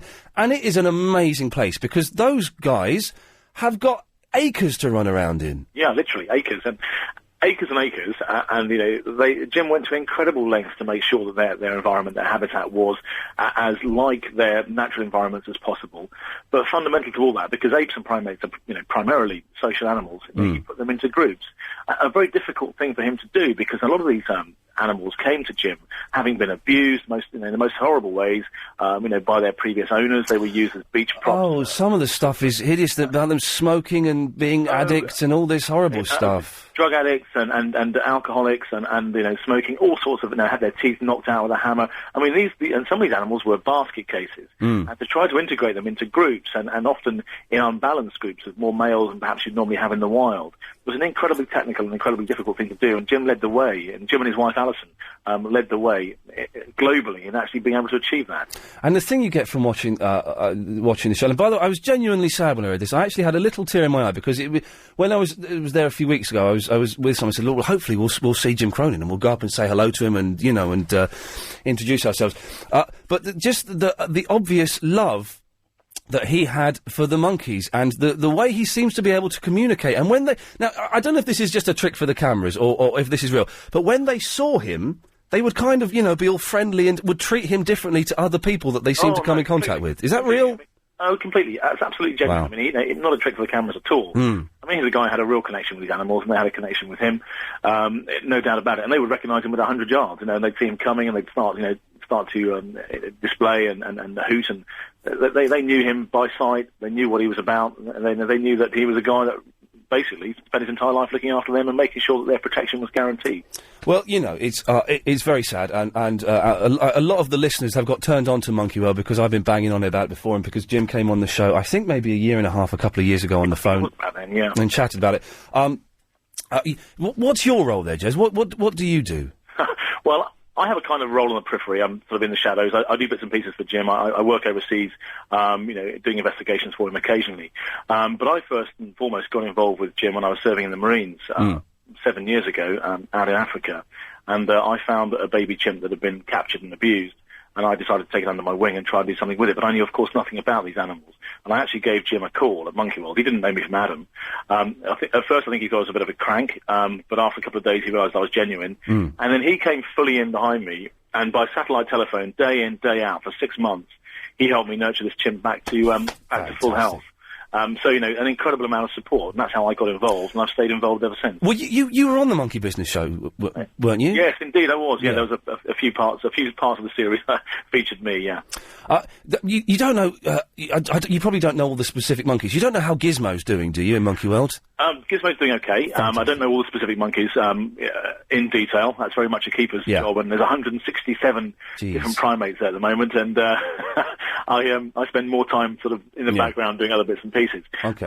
But, Because Gizmo's mine, by the way. I've adopted Gizmo. My friend adopted Rodders, who is a chimp. So. In which case, yeah, I think Gizmo's doing fine. Excellent stuff. Well, that's good. Well, listen, what is happening? Is there? I feel like, you know, I want to contribute. I want to do something. What is there a memorial taking place or something? There is going to be a memorial service, which his wife, Dr. Alison Cronin, is going to be putting together, and the details of that will be obviously made public in due course. But in the meantime, there is a Jim Cronin Memorial Fund which has been set up, and details of that are on the Monkey World website, which is monkeyworld.org. .org. And you can either pay, you know, it's by check or by, I think it's one of the PayPal type systems online. And what's that money going to go towards? The money will go towards a Jim Cronin Memorial, which is probably going to be something like an education centre for educating people and school kids about the need for conservation of primates around the world. A really important subject. Is Monkey World's going to keep going, though, is it? Monkey World is going to keep going. Good. In fact, you know, it's very sad, but Jim literally in his last few days was able to communicate with Alison, and he made her promise that she would carry on his work, and of course she's done that. So the future of Monkey World is secure. With Alison at the helm, she'll drive it on forward, and all the other projects which Jim and Alison have got going on around the world, from Taiwan to Thailand to Vietnam, they will continue. And absolutely, I mean, Jim's legacy is huge. The bricks and mortar and concrete of Monkey World is one thing, but of course his legacy is also changing attitudes, and that will continue. Without prying too much, this may be a slightly patronising question. Is Alison all right? Alison is devastated. I mean, of we're an incredibly close team. I mean, husband and wife, obviously. But beyond that, I mean, they worked together day in, day out. I mean, they were never away from each other for more than a few hours. Yes, Alison's taken it very hard, as you would expect. And at the moment, we're working hard to make sure that her privacy and dignity is respected. Hey, listen, Jez, monkeyworld.org is the website. You can go, you can adopt monkeys on there, and I recommend it. You get a lovely picture, you get your news sheets, and then when you go and visit them, it's kind of more of a personal interest. There's the fund up there as well. Jez, listen, man, seriously, if there's anything we can do in the future, or you want to promote anything, give us a call. And you're more than welcome to come on any time you want. We're big fans. That's brilliant. Well, we'll give you an update as things progress. Please do. All right, listen, thanks very much, man. Take care. Thanks a lot. Cheers, bye-bye. Well, there you go. It's really sad. Oh, dear, I got really upset when I read about that. Anyway, monkeyworld.org is the website. I recommend, I think it's to adopt a monkey, it's like 25 quid or something, and it goes towards... I'm all upset by that. It's really sad. The best place in the world. Chris, man, you should come down there one day. I've never been. It's the best place in the world. It's just monkeys, just like pissing around and stuff. That's all they do, just playing. It's fantastic. Can you touch them? You can't touch them, but one monkey, when I was there with a girl once, got an erection looking at her. So, you know, it's all there. It is the best place in the world, and if you've not been, it's well worth a day trip. Okay, we'll carry on after we've had some of this. Crunch, crunch, crunch. Okay, well, I'll tell you what, we don't do this on this show because all we do is dick around, but we'll put a link up to the Monkey World website on my page. But it's monkeyworld.org. And seriously, man, if you endorse it or you're around there, I cannot recommend that place enough. It's the best place in the world, full stop. Okay, normal business resumes after the news. 0870 9090 973. What have we spoken about so far? Well, about how I wanted to give David Schwimmer a kicking, although I don't encourage it at all, but just the thought crossed my mind. Crash test dummies. And this is Chris, what's your question again? What do they use to test new roller coasters with? It doesn't. You can't even put it into a sentence. Okay. Well, that was a sentence. Rubbish sentence. If you're vaguely interested in answering that, 0870 9090 973. 73. Hey Baz, I tell you what, I went and saw 20 minutes of the new Transformers movie today. That's great. Oh, it was fantastic. Oh, I can imagine. It was, but I thought they made it into a slight comedy, and I thought there was a little bit too much comedy, but it still looks just incredible. You know what? I'm so happy you're talking about Transformers and not monkeys, because that didn't half bore me to death. Right. Tell you what. Okay, well, you've been cut off then, you idiot. Let's go to Richard. Oh. Hello there. Hello, Richard. I'll cut that idiot off. What a dickhead. Who's a dickhead? That last caller was. Was he? Yes, he was. I don't know. Okay. You were singing about the Nolan sisters earlier. I wasn't singing about them. I was singing their song. Okay, ha ha ha. Talk about pedantic. Okay, I'm cutting you off as well. Right, what why has everyone suddenly got the arse on all of a sudden? What's going on here? For goodness sakes. Patrick, how long are you going to last in the Dragon's Den? Oh, God, are you allowed to swear like that? Yeah, I am when I'm annoyed, yes. Okay, alright. It's not swearing. Okay, anyway, I was ringing to say, I know... I'll cut you off as well. Right, okay, fine. I'm not having this. I'm not having this. 0870 90 90 973 is the phone number. Nick! Hello, Ian, how are you? I'm not in the best of moods all of a sudden. Oh, what suddenly happened? We've just had 3 Muppets on the phone. Oh, what, like actual Muppets? Yeah, actual Muppets. Oh. So let's see how long you last. I don't know. Listen, I was just wondering, I think I know what they use to test roller coasters. Yes? They would probably use roller coasters. Yeah, it's a very badly worded question, isn't it? It's a very badly worded joke, if you ask me. Anyway, sorry about that. Right, you've been cut off. Right, I don't want any calls now. I don't want any calls until 9 o'clock. Don't put any calls through till 9 o'clock, because I'm not talking to any of these idiots. Don't even put her through. I don't want any calls until after 9 o'clock, because I'm in a mood now. I don't quite know what we're going to do. Yeah. Between now and 9 o'clock. Have a cup of tea? Yeah, do you know what? A lovely cup of tea would be a treat. You seriously go make a cup of tea, because I'm not taking any calls. I'm not taking any calls until after 9 o'clock. Bunch of Muppets phoning up, being rude. I'm not having that. Oh, dear. Oh, I'll do a live read. I can do that. I can string that out for 25 minutes. I've also found a newspaper as well. Oh, brilliant. This is the Daily Taliban. That's what John Gaunt calls the Daily Mirror. The Daily Taliban. Can you believe that? That's Johnny Holmes's cup. Johnny Holmesy. Oh, dear. I mean, idiots phone up and be rude like that. Do you know what I mean? Not when we were talking about something like that before. No. Before talking about that before the news. Idiot. Anyway. Oh, blimey. How would you like the chance to win one of them PlayStation 3s, like the one I've got at home in a box? I'm not even taking it out of the box yet. That's how cool I am. Well, you can do, because in How Low, we're giving you the chance to win the Sony PlayStation 3. Now, you have until 11:30pm tonight to bid on this brilliant console. But remember, the lowest unique bid wins the auction in How Low. That's the lowest bid in pence that no one else matches by the auction close. Very simple to enter. You know how to do it. I don't even know why I'm telling you, but you do. Oh, Alex, there's a disclaimer from Nigel in my sound box in the top right. So can you get ready to fire it off? Yes, sir. Oh, thank you, sir. Text the word LBC followed by your bid in pence to 88821. Don't forget, the lowest unique bid at 11:30pm tonight will win the PlayStation 3. Hit the disclaimer! Bidders must be over 16. Bids cost £1.50. Standard network rate applies and you have a limited number of bids. See lbc.co.uk for full terms and conditions. Apparently, it's not a lady that's going to be doing animals tonight on the radio. It's a gentleman that's going to be... I don't quite know what the gentleman's going to be doing or how it works, but he's going to be... reading the minds of your animals. So you can send in your pictures to Becky and Chris at lbc.co.uk. And don't forget, those two guys are doing a live show, for goodness sakes. On April the 22nd, I think it is. I'm not sure. Let's have a look at the... I think there's a few tickets left, isn't there? I believe there are 1 or 2 tickets left.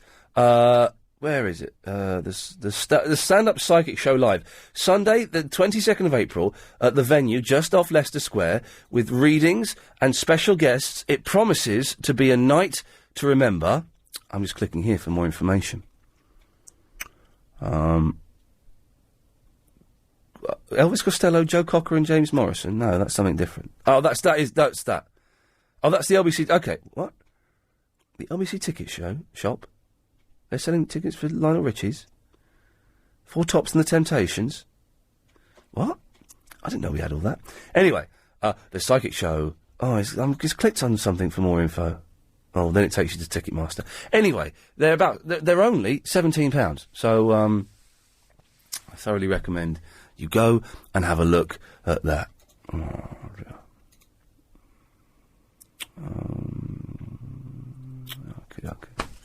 I don't even want to talk to any of these people till after 9 o'clock, because that guy, the first guy after the news, was really rude, and I thought unnecessarily so, and everyone else was just an idiot.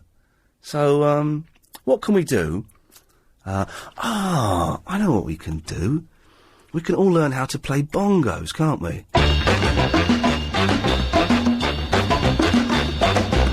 I got a bongo. God, it's like pirate radio, isn't it? But much better and stuff, isn't it? I'm going to take one of these calls, and if anyone gets on my nerves, I'm just going to play records for the rest of the evening because I have the power to do that. Let's try this. Yes, Jessica. Yeah, hello, Ian. Hello, Jessica. I was actually listening to that guy a little bit about extending my fingers, ready to play. Oh, the bongos. Yeah, I'm disappointed it ended there because I was hoping we'd have a full bongo lesson. Well, I mean, I tried to say to Chris when he put me through, I didn't want to talk to you anymore, but he put me through so quickly. But you've been hanging on for 5 minutes, though. Yeah, you didn't want to talk to me anymore. Well, because I called you about half an hour ago, and then the Monkey World guy brought me down. Yes, well, it's, on it's top very of my sad. cold, so Yeah. I was just going to knock it on the head, but Okay. then the bongo guy came on. You can't fight the bongo fever. Yeah, I was listening, sort of, but not really. It don't matter. I wasn't listening. I was talking to Lady Alex behind the glass. Oh, well, fair enough. Yeah, we were just swearing. How are you? I'm all right. You right? Yeah, some people are idiots, though. Okay. I'm thinking of jacking this whole thing in and going and living on a farm. Really? Yeah, why do I want to talk to Muppets that are just rude all the time? What's the point in that? Where is the spiritual satisfaction for me, Jessica, in talking to people that are rude, insensitive and stupid? But then eventually, I mean, that thing about the farm, I sometimes think that as well. I think, should I go and live on a farm where no one can bother me? Yeah. And I can just have solitude Yeah. and deep thought.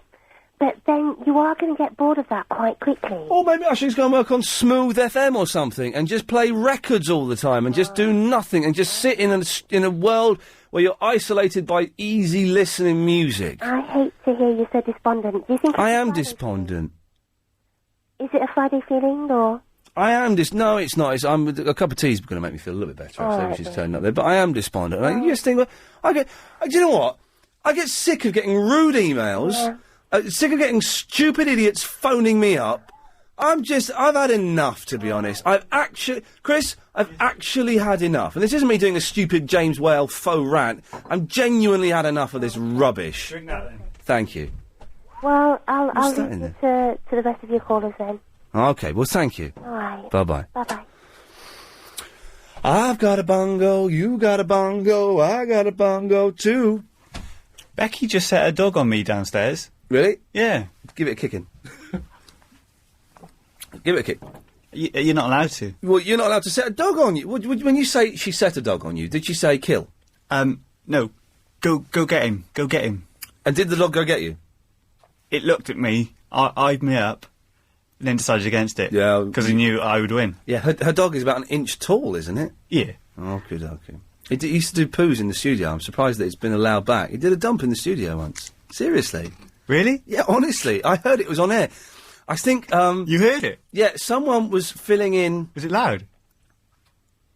Someone was filling in for Caroline Faraday. Maybe Jim Davis or that other dude that fills in sometimes. Yeah.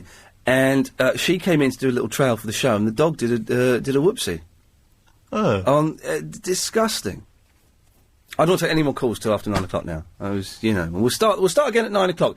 So for the next 15 minutes, as the producer of the show, you have to decide what the content's going to be, because I don't... Well, I've got the Sun in front of me, so give me a few minutes and... I've got the Daily Mirror. Oh, wicked. Okay, well, I'll tell you what. After the travel, we'll do a paper review, shall we? And we'll talk about what's going on in the world and stuff like that. All right. All right, don't you start getting stroppy as well, mate? For God's sake, just play the sting. Travel News, Richard Akia. Thank you very much. I've just had a call from Les on the jam line regarding... I don't know what these people are calling in for. No one's getting on until after 9 o'clock now. You don't deserve it. You don't deserve to come on until after 9 o'clock, because one or two of you do not know how to behave and have really annoyed me. So you're not coming on till after 9 o'clock. So, what are we going to do for the next 12 minutes? Well, I'll tell you what we're going to do. Chris and I are going to do a paper review. And the way we're going to do it is we're going to alternate stories. So, Chris, you go first. What? You go first. Oh. Well, I haven't really got a story. Okay, yeah. But don't you just love it when the papers, like, get a picture of a famous person or a celebrity, and they compare it to an animal?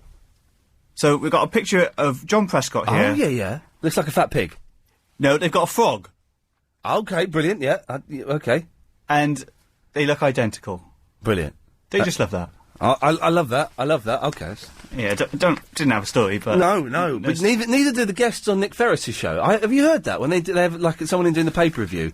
It's just people going, "Well, Nick, I saw in the paper that Hugh Grant's walking along the street with a boy." Oh, right. Okay. Oh. Where's your call? We'll play the bingo. Yeah. Anyway, this is a story. This will make you chuckle. Yes.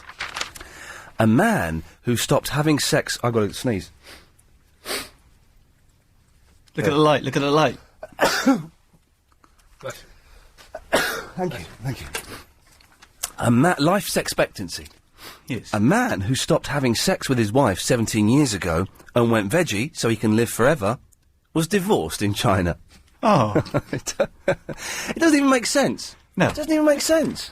It's one sentence. That story is one sentence long. Is that all? One sentence. And it doesn't even make sense. Chris, your turn now. Oh. A smuggler was arrested with 9 rare parrots after an airport customs officer in Russia... You're joking. Really? Noticed her coat moving. You're joking. No, honestly, it's in the paper. You're having a laugh. Seriously? No, it's... Right here, hang on. Oh, there's what a sort of parrot sounds like we're on radio. It's page 12. I haven't got that paper. Oh. Yeah, but it's in there. Okay. I haven't got that paper. All right, okay. Well, my turn. A girl of... There we go. Oh, yeah. A girl of 14 appeared in court yesterday charged with murdering... No, it's not a good one. Oh. Not sorry, no. Sorry. That wasn't... That doesn't count either. You've got to find another one. Yeah, okay. Okay. Dean Gaffney Dean Gaffney copied Vinny's, thing and gave out his mobile phone number. Copycat. Should we call it? It finished at 2:30, but should we give it a call? Yeah, do it. This is in the paper. This is Dean Gaffney's phone number. 07935. It's probably just going to be at home now. 939943. Doing it with a beautiful model. Welcome to the O2 messaging service. The person you are calling is an unable ugly to take munter. Yeah, okay. Yeah. Well, that's my story. Okay, Idiot. Oh, Mr. Bean's Holiday. Right. That looks like a load of old rubbish. Is in cinemas everywhere now. That's an advert, Chris. That's not a story. You're reading an advert. All right. All right, I got one. Fed up lollipop ladies, right, are to hide cameras in their hats to film dangerous drivers. I wasn't listening. I was talking about Russell Brand. Go on. So, do it again. Fed up lollipop ladies are to hide cameras in their hats to film dangerous drivers. They're only lollipop ladies. They have no authority. They can't arrest you. Yeah, but the cameras aren't anything to do with the lollipop ladies. Do you remember what the black strip is for and the stick? Remember we did this on the show? Yeah, it's to write stuff on with chalk. It's write down the number plates of cars that have, and all lollipop ladies have a bit of chalk in their pocket. But what if it's raining, right? Well... It's going to rub off, innit? Lollipop lady's going to rub off? Yeah. No, the chalk's the chalk is... I don't... The thing is, most lollipop ladies now, for health and safety... Yeah. Not because they're healthy, just because they're lazy. They work on either zebra crossings or traffic lights. Well, what's the point of that? Because traffic lights, you just wait for them to turn red anyway. So they wait for them to turn red, then they step out. I tell you what... That's the easiest gig in the world. I was driving through Highgate this morning, and I noticed that along the street I was driving were about 100 kids, about 6, 7 years old, walking hand in hand like they do, being led by the teacher. 100 kids being led by the teachers, and they obviously had to cross a couple of roads. They had to cross the road I needed to turn around, so I'm at a roundabout, going onto a street that's got a zebra crossing, and they crossed the road. And I thought, well, what they're going to do is, ostensibly, to not cause too much traffic jam, because traffic was building up. Yeah. The teacher's going to like 20 kids across, stop, let people drive, then 20 quids. Of course. They put the whole 100 kids across in one go. What? So there's a there's a single-decker bus has tried to turn around this roundabout to go to the zebra crossing. It's had to stop, which means it's blocked all the oncoming traffic. So I'm stuck. Everyone's stuck for 100 kids. And do you know where they were going? Zoo? Church. What? Exactly. What's the point of that? Idiots. Okay, that was good. That was me. That's a good one. Was it me or was it you? What did you start with? Oh, it was my lollipop. It's you now. Sod it. All right. Okay. Good. Okay.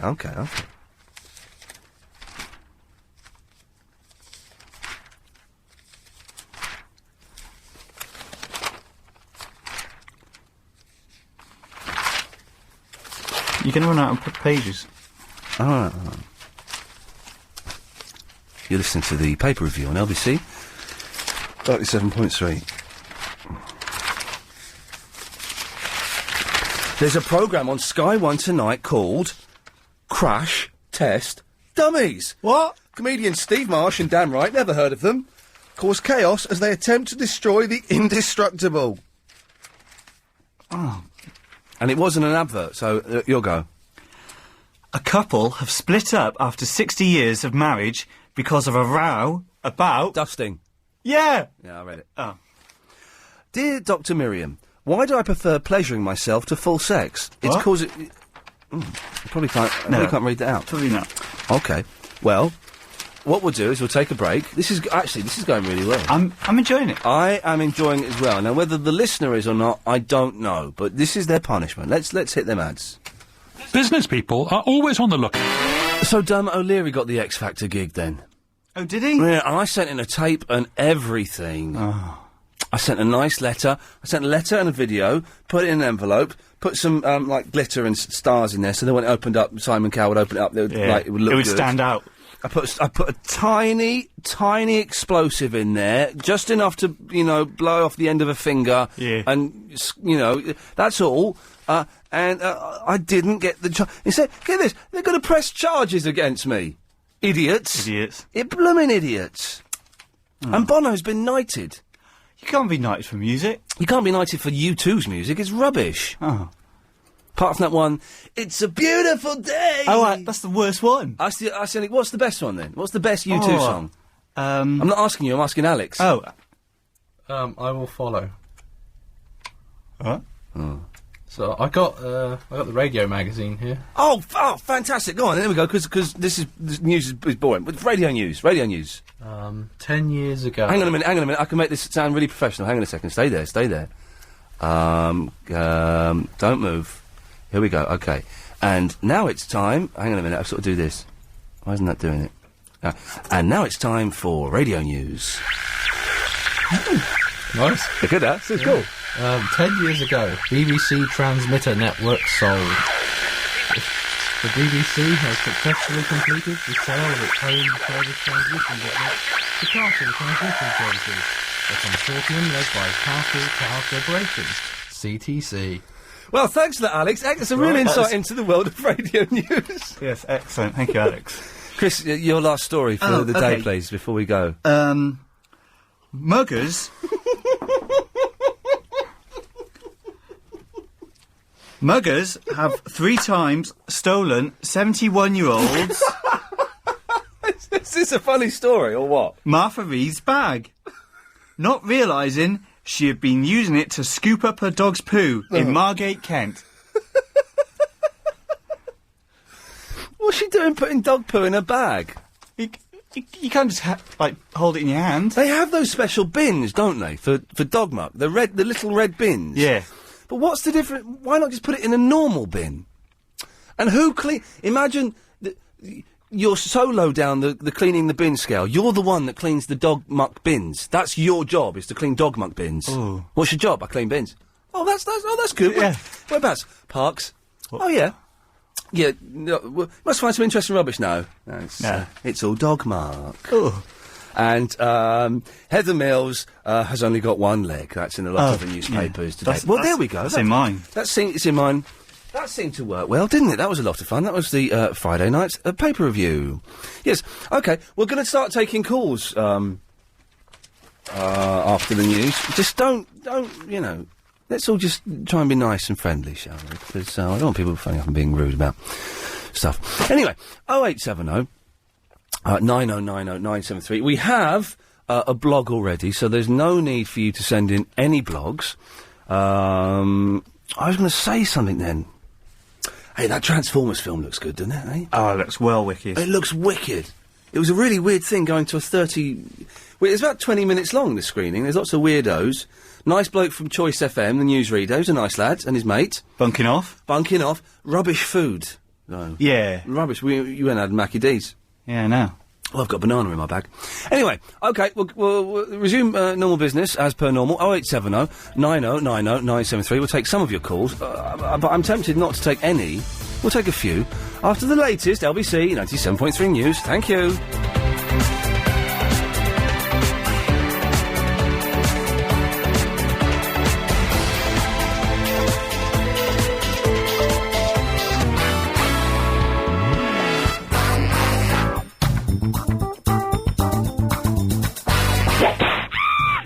Is 0870 9090 973 here till 10 o'clock. Then it's the Psychics with an animal psychic reader. I don't know what his correct definition is. I don't want to offend the fella in case he melts my mind, like in that film Scanners. It's good film, Scanners, isn't it? I think Scanners 2 is alright as well, actually. Anyway, you can send in your pictures of your pets and this dude will tell you stuff about it, isn't it? 0870 90 90 973 is the telephone number if you want to give me a call. Philip! Good evening, Ian. Wasn't that interesting, that paper review? Did you enjoy it? I did, actually. I've got a paper in front of me, Ian. Oh, yes. We carry on with it. Yeah. I've got a paper from 1980. The olden days? Yeah, it's the last issue, Ian, of the Evening News.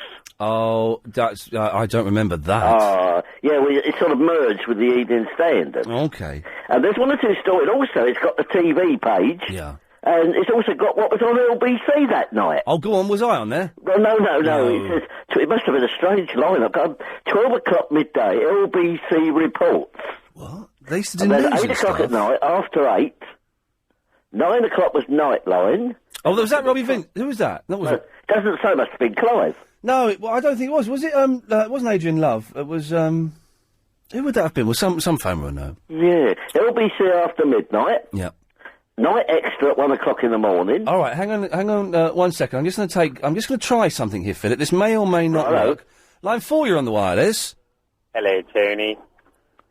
No, you've got the wrong number. Oh. Tony? Yeah, no, Tony's not here. Hello, Tony. Yeah, he's not here. Thank you, Tony. Hello, Tony. Yes.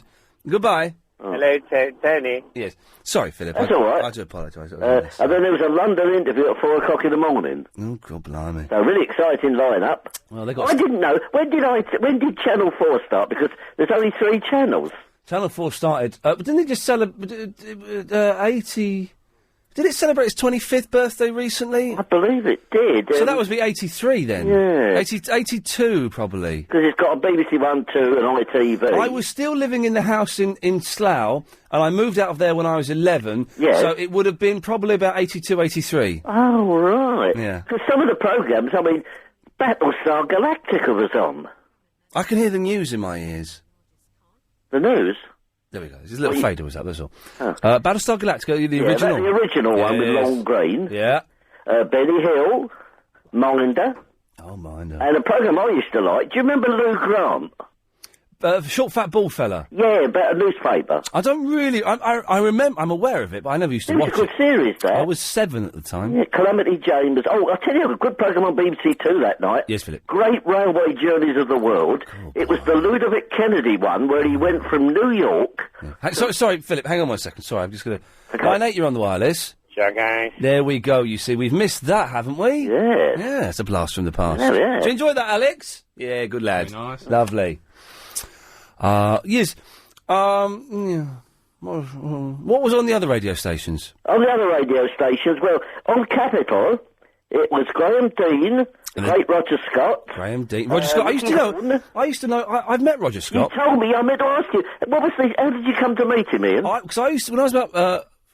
I can't remember exactly when. I was about 14, 15, and I used to do Kung Fu. Yes. 13, 14. And I became friends with this guy whose name I think was Graham. I could be wrong. And he was Roger Scott's son. And I didn't have a clue who Roger Scott was at all. But I used to go around his house, and Roger Scott once told me off for, in his words, buggering the wheel on Graham's bike. I think his name was Graham. And I wish I'd been more aware, because I remember he had on the wall in his house all these framed, signed Beach Boys albums. And it wasn't until much later I realised he was really close with the Beach Boys and knew them really well. I heard a programme in some years ago where he told about his life, because he started in the Merchant Navy. Right. And that's how he came to hear all these radio stations, because he says he was passing quite close to Hawaii. Yeah. And he heard this station, he corresponded with the guy who ran the station. Yeah. And then he went over to Canada, he was involved with the Beatles, when he worked up in Boston. He was always a bit grumpy with me, in Well, honesty.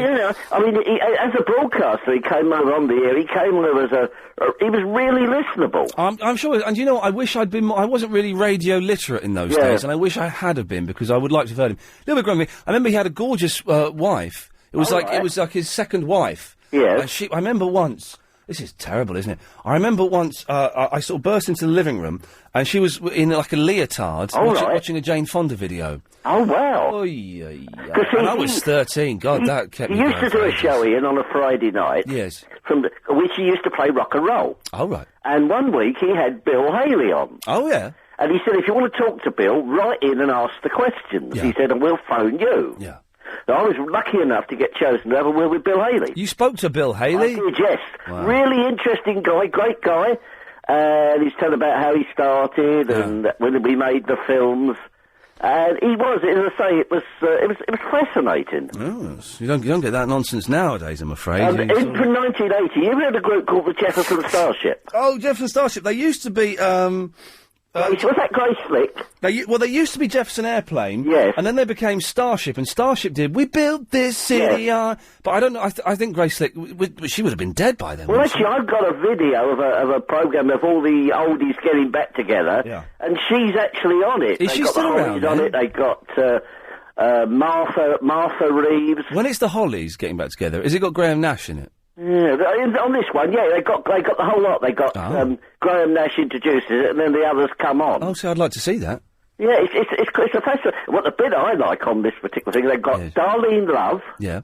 They've got Ronnie from the Ronnie and Ronnie Spector. Phil Spector's wife, of course, yes. Yeah, and I forget who the other one is, and they come on, and guess who they sing with? Frankie Valli. Frankie Valli. And they do their own interpretation of Big Girls Don't Cry. Oh, blimey. Or is it Big Girls, isn't it? Yeah. What? I'll tell you who the host is. Go on. Of this particular video. Dick Clark. Howard Hessman. Who?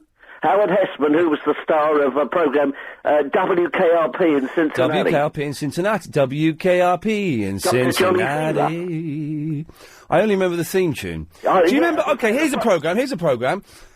Do you remember Kit Cutter and King of the Airwaves? Yeah, I do. There we go, you see. And it was about a guy... Who was the guy? He was a famous actor.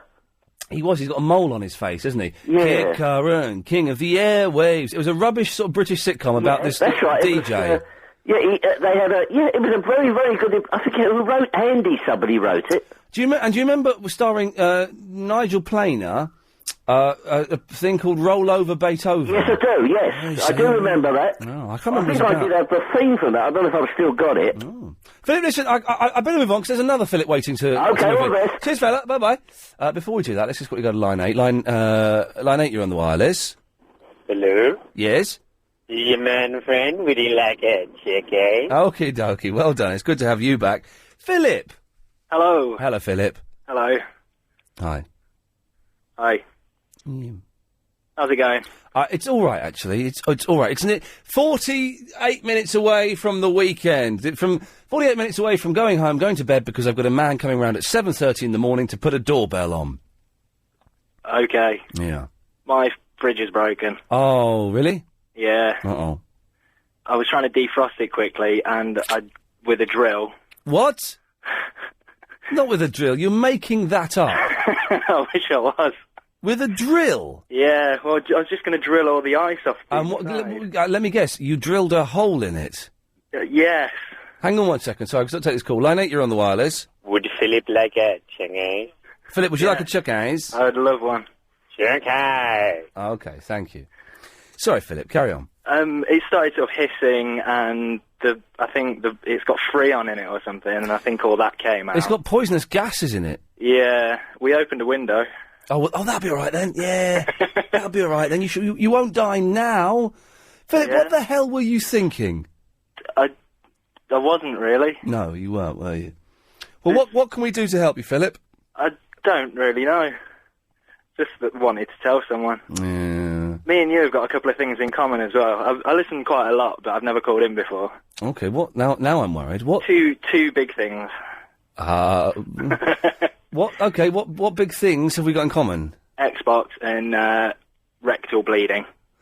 Oh, yes, and that started up again recently. Has it? Yeah, it was fine for a while, and I've started anally bleeding again. Oh, God. And I went to the doctors about 6 months ago and said, "Can you book me a hospital appointment?" Of course you will. It'll take about 3 months to get through, and it's never got back. So I need to go back to the doctor and say, "Listen, my bum is red. Get me into hospital."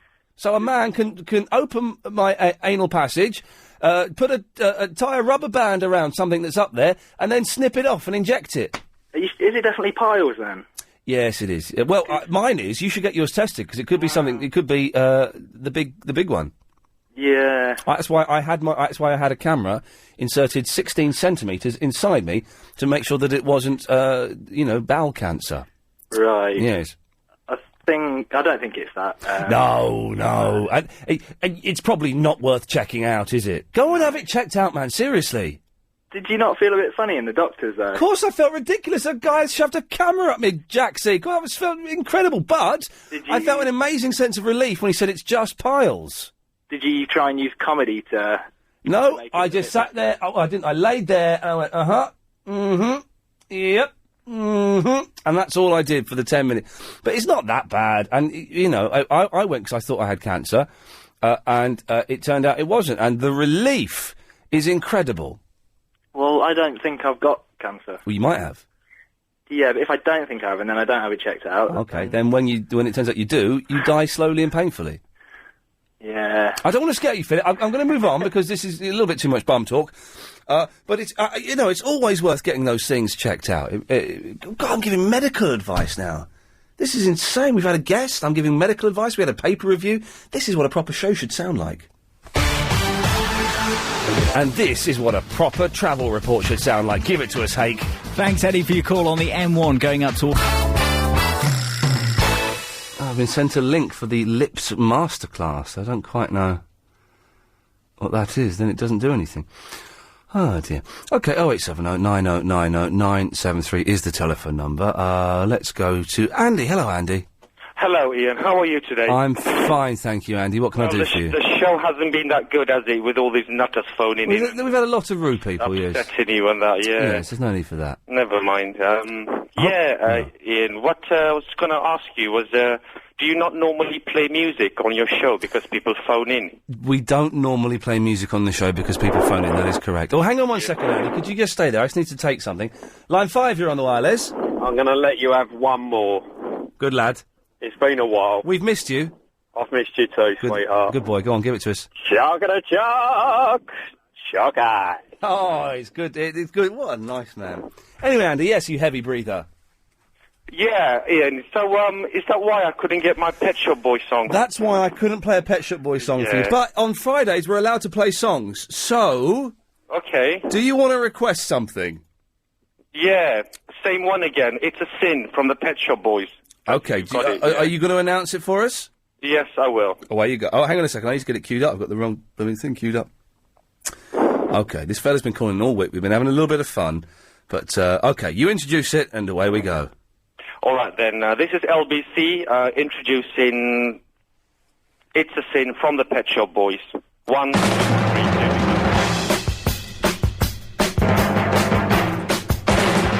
If you get in trouble, bring it home to me. Whether I am near you or across the sea,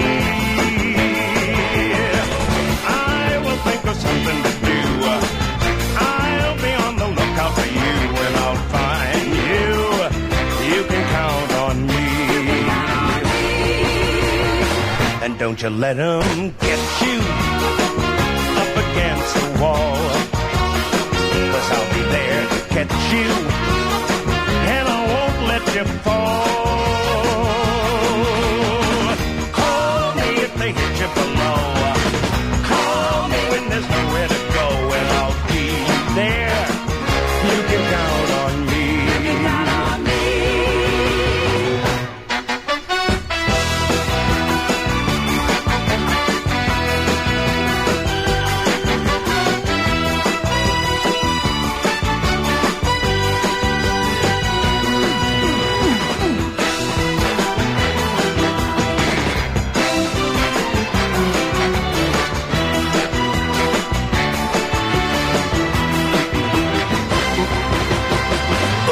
if they all desert you and you start to bend, you know I won't let them hurt you, and I don't pretend.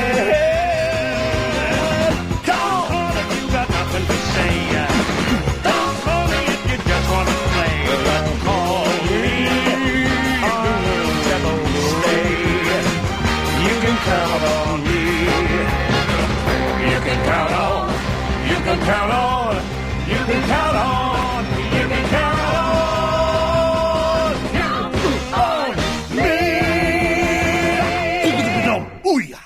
Yes, Joe. Hello there, Mr. Lee. How are you today? Oh, it's Joe. Hello, mate. How are you? I'm excellent. I'm sorry I haven't been able to call you lately, but I've been busy. Been busy making money, Joe? Yes, and that is what I've come to call you about. Yes. Do you remember that you had that payment scheme that fell down and you owed £95,000? Well, I don't remember saying that I would definitely take part in it. But don't worry. What I have done, I've done something called creative accounting. Creative accounting? That sounds good, yeah. So now you don't owe the money, but now the money has been made into profit. Okay. Because have you ever heard of a company in America called Enron? Oh, yes, Enron. They were very big, weren't they? Yes, and they had they use creative accounting, you see. Yes. So I can promise you more money, a bigger profit. Okay, what do I have to do? You just have to give me your banking details. Now, again, that's where it kind of falls down for me, Joe. Yes, but I'm your business manager, remember? Well, I didn't actually appoint you as such. Well, you don't have to appoint me. I do this and make the profit, and then we can make the monies together. Oh, okay. Joe, can I think about it for a week or two, or 7? I'll call you on Monday, okay? Okay, thank you, Joe. Bye. Yes, Trixie. Hi. Hello. I'd love to make some money. Hi, Well, how desperate are you to make some money? Oh, well, isn't everybody desperate to make a little bit of money in this day and age? Well, what are you prepared to do? Not very much at the moment. Okay. I'll give you some embalming tips. Oh, okay, go on. All right, I've dug out. I've looked on there are lots of embalming sites. Here we are. Are there? They call bodies in the embalming trade cases. Yeah. And I shall read this out, and I shall put a voice on, all right? So Okay, what I'm going to do, because some people could say this is a little dark, I'm going to play some music in the background. Oh, that's where you'll fade me up and down. No, I won't. No, I'm not going to fade you up and down. I won't fade you up and down. I'm going to be completely. How long do you think it will take? Oh no, I'm just going to read a sentence. Okay, out. here we go. You were talking about this car and the test dump, the crash dummies. Yes. Okay, here we go. Here we go. Okay. Tired of having cases slide and slip. Hands that won't stay in position because they slide off the tummy. How about when trying to roll a case after the skin has slipped off and all that is left is the very slippery subcutaneous tissue? Is that it? Well, that was just one bit. As far as I know, when if somebody dies quickly and in terror, then rigor mortis sets in immediately. Rigor mortis sets in after a while, but then it goes. That's as far as I know. It goes? As far as I know. I wouldn't like to swear to this. How does it go, though? That can't be true. That can't be right. The body relaxes it. The body goes stiff. If anyone's just tuned in, by the way, we're not being morbid. We were talking about that up until the late 70s, early 80s, as well as crash test dummies to test crashes in vehicles, they would also use cadavers. Yeah, they sometimes use pigs. Cadavers and animals. Yes, I read that. Yeah. Yeah, not to freak people out. And it freaked me out when I found out. People who've actually donated their bodies. No. So I suppose if I donated it to medical science, would it have that gone? Would be brilliant because you're so tall. What? And they could test, the different sizes of cars. They'd see exactly what would happen to a tall man in a Mini. Tall man. You'd probably it'd be interesting. Quite fascinating. I'm not going to do that. That must the be. Legs go. That must be horrific, though. It is. I have to confess, I have seen photographs and films of crash sites. Do you know what? There must be. This is morbid. It is morbid, but I'm fascinating. actually interested in embalming and things like that. Why? Are you an undertaker? No, I'm not. Ironically, I'm nothing. My life has gone nowhere near that. I've done radio and acting. However, it's not a dark side. It's a genuine interest in biology. Yeah. And I always wanted to be a doctor, so it's a sort of an extension from that. You watch CSI, so I just read up about these things as interest, not as this is really fascinating and stuff. And wow. I'm having a look on YouTube to see if there's any footage. They wouldn't put footage of that No, it on wouldn't there. be on YouTube. It would be you'd have to look on Live Leak and probably Ogreish or something. Oh God. Shouldn't have said those. Are they like horrible sites? Well, they are. Yeah, you have to. Oh, you're not a pervert, are you? I'm not. You're not a pervert. No, I'm I'm literally not a pervert. You're literally not a pervert. Literally not a pervert. No. Yes. No, I don't like horror movies. Not that much. I mean, I enjoy them for the fun value, but, the gore, etc., doesn't do anything. And so this is just sort of life. It's an extension of biology, what doctors do. Somebody's got to deal with the body after death. Yes. And, curiosity. A friend's daughter, my sort of honorary niece, she's engaged to a young man who is going to be a mortician and an embalmer. Wow. So I thought, wow. So I read up about embalming, just a site.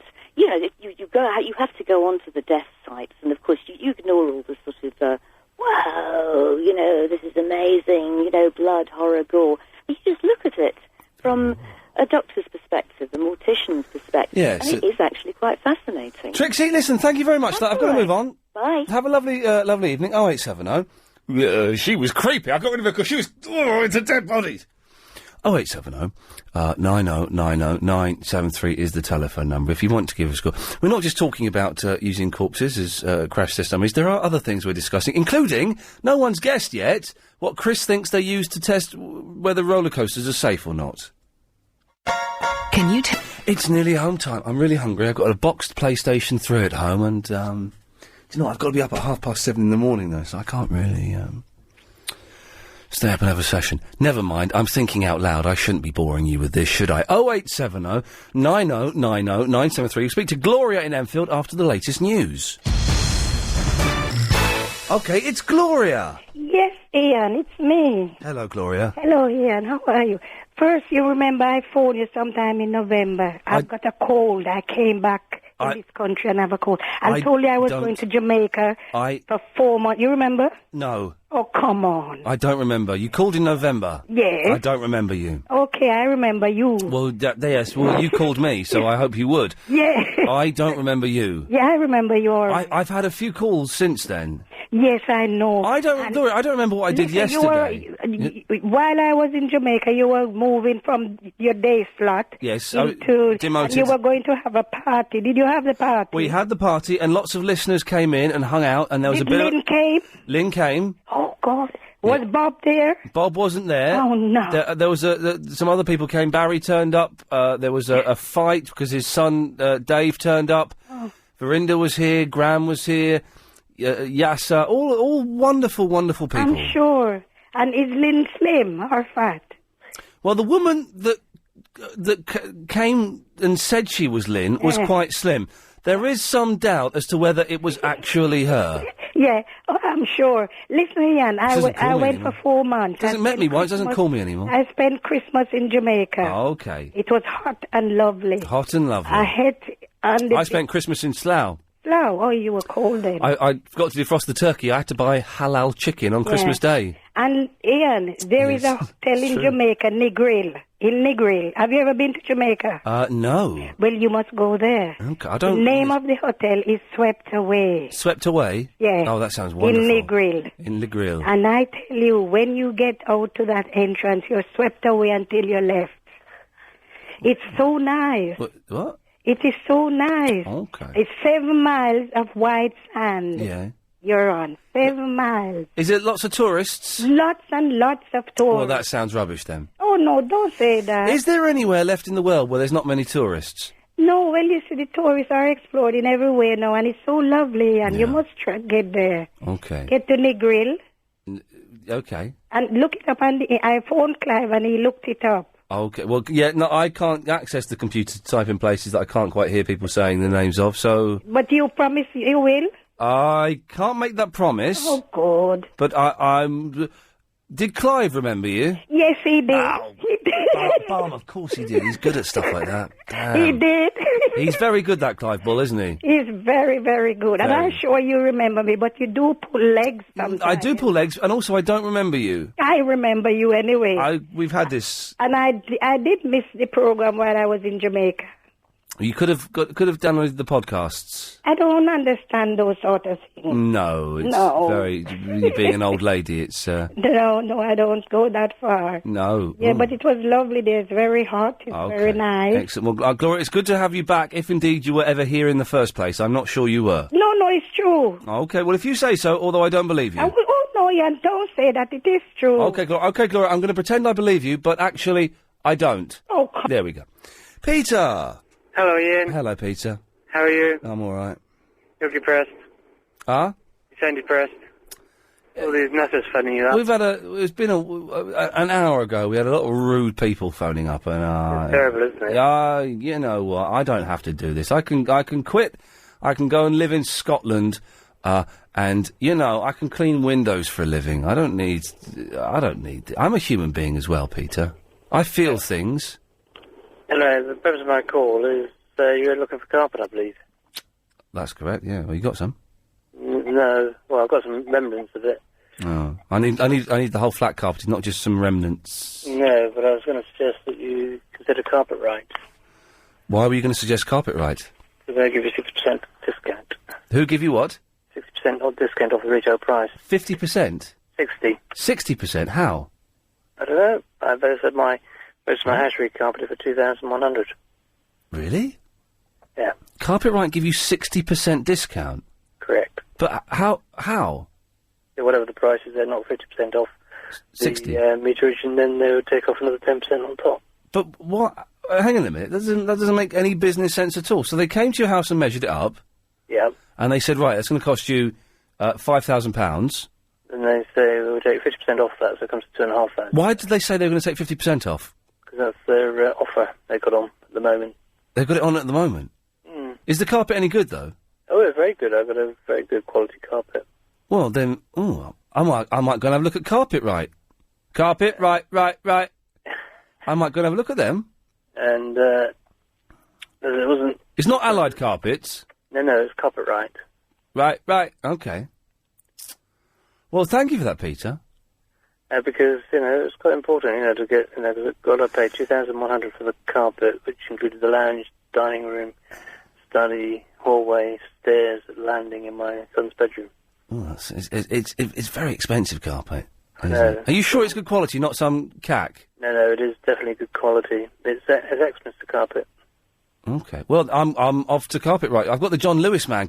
John Lewis is going to be very expensive, isn't it? Oh, it will be, because they put the price up, and you've got money. Yes. Well, I've got the guy coming tomorrow to give me a quote.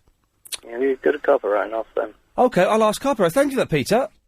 Okay. Cheers, mate. Thank you. There we go. I suspect he may have worked for Carpet Right. I've got the John Lewis guy coming tomorrow. That's going to be expensive. Maybe I'll just go to Carpet Right. Just get a rug, it's cheaper. Can't get a rug for the whole flat. I've got 2 sets of stairs. I'm not going to give the... They do in America, though. They don't actually have carpet that goes up to the walls. They have, long... They have, woodblock flooring. Yeah, but I don't want woodblock flooring, though. Oh. And my floorboards are knackered. Yeah. They don't quite reach the wall. That's weird, isn't it? It's very weird. Nikki! Hello. Hello, Nikki. How are you? Oh, it's a girl. It is a girl, Which yeah, is... sorry. No. Au contraire. That's a good thing. Oh, right, oh, good. Yeah. Well, apparently, for roller coasters, Yeah. they use sandbags. Sandbags, you say? Yeah. Chris, would you like to tell young lady Nikki what you thought they used to test roller coasters? Yes, they use tanks of water. Rubbish. Yeah, it's rubbish, isn't it? How could you get She's saying sandbags, Chris. But they use sandbags. How could they get a tank of water in a roller coaster? It hasn't got legs, so when you put the bar down, it couldn't strap it in. Exactly. Yes. It just falls on someone's head and kill them with a bit of luck. It's like a big plastic bottle of water that they put in the seat. He's on another planet. He's a muppet, isn't he? He is. No, not. They strap it in, and they use it to see if if all the water's there when it comes back, then it's a successful. So what they do roller is they get a big barrel of water in every seat. They strap it on. Yes. And then they send it off. How is that going to work? Especially if the roller coaster goes upside down. Thank you, Nikki. Thank you. Tip out. That's what I said earlier on today. Well, I think they don't have them open. They close them. You just said they had them open. I didn't. You did. I didn't. Because you said how much water's left in them when they come back. Yeah, well, you know, if they've been damaged or knocked around a bit too But much... a barrel would break, mate. No, it's like a plastic But barrel. you couldn't have loads of plastic bottles of water whizzing around the roller coaster. That'd be a health hazard. Yeah, flying out. I've seen it on TV. You can't... What TV have you seen it on, mate? I've seen it on, like, a roller coaster building programme. Right, we go to, once again, we go to YouTube, which didn't have the answers Do it. before, and... Well, I've tried to Google it and it didn't have the answer. roller coaster... Put water tank. Water test. Yes. Roller coaster water test. Yeah, thank you. Okay, let's have a little look. No, it's definitely sandbags. No, No, you typed it in wrong. What did I type in? Look, wrong? there you go, look. I've typed it in right. Look above that picture. Okay, we want to do it as separate words. Okay, it's I'll do it. No, mate, it's not going to happen. Believe it. Well, I can't believe something that's... Look, you've knackered YouTube. I have... YouTube is going, oh, this doesn't even make sense to me, and I'm a computer search engine. Why doesn't it make sense? Right, I'm going to put in roller coaster test. Yeah. See what it says there. Because they showed a programme on one of the Sky Discovery channels about all the new roller coasters over in the States, and they showed you how they tested them with all these sandbags. Oh, right. As people. I wasn't doing the voiceover for that, was I? I don't know, you might have been. Someone- I don't know. A cat on the roller coaster test track. Roller coaster. No. Chris, you're an absolute idiot. Really, really is. I find it offensive that he even... No, he's... I'm waiting. Nikki, thank you for that. Thank you for speaking That's okay, sense. you're welcome. Thank you. Have a lovely evening. And you. Bye-bye.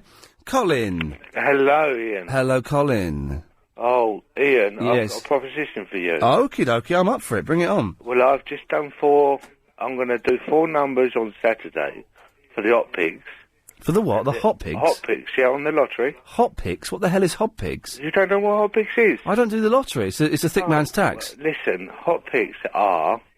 You pick 4 numbers, or 3 numbers, or 2 numbers on the Hot Pigs, and you win lots of money better than a lottery. Even if you don't get the numbers?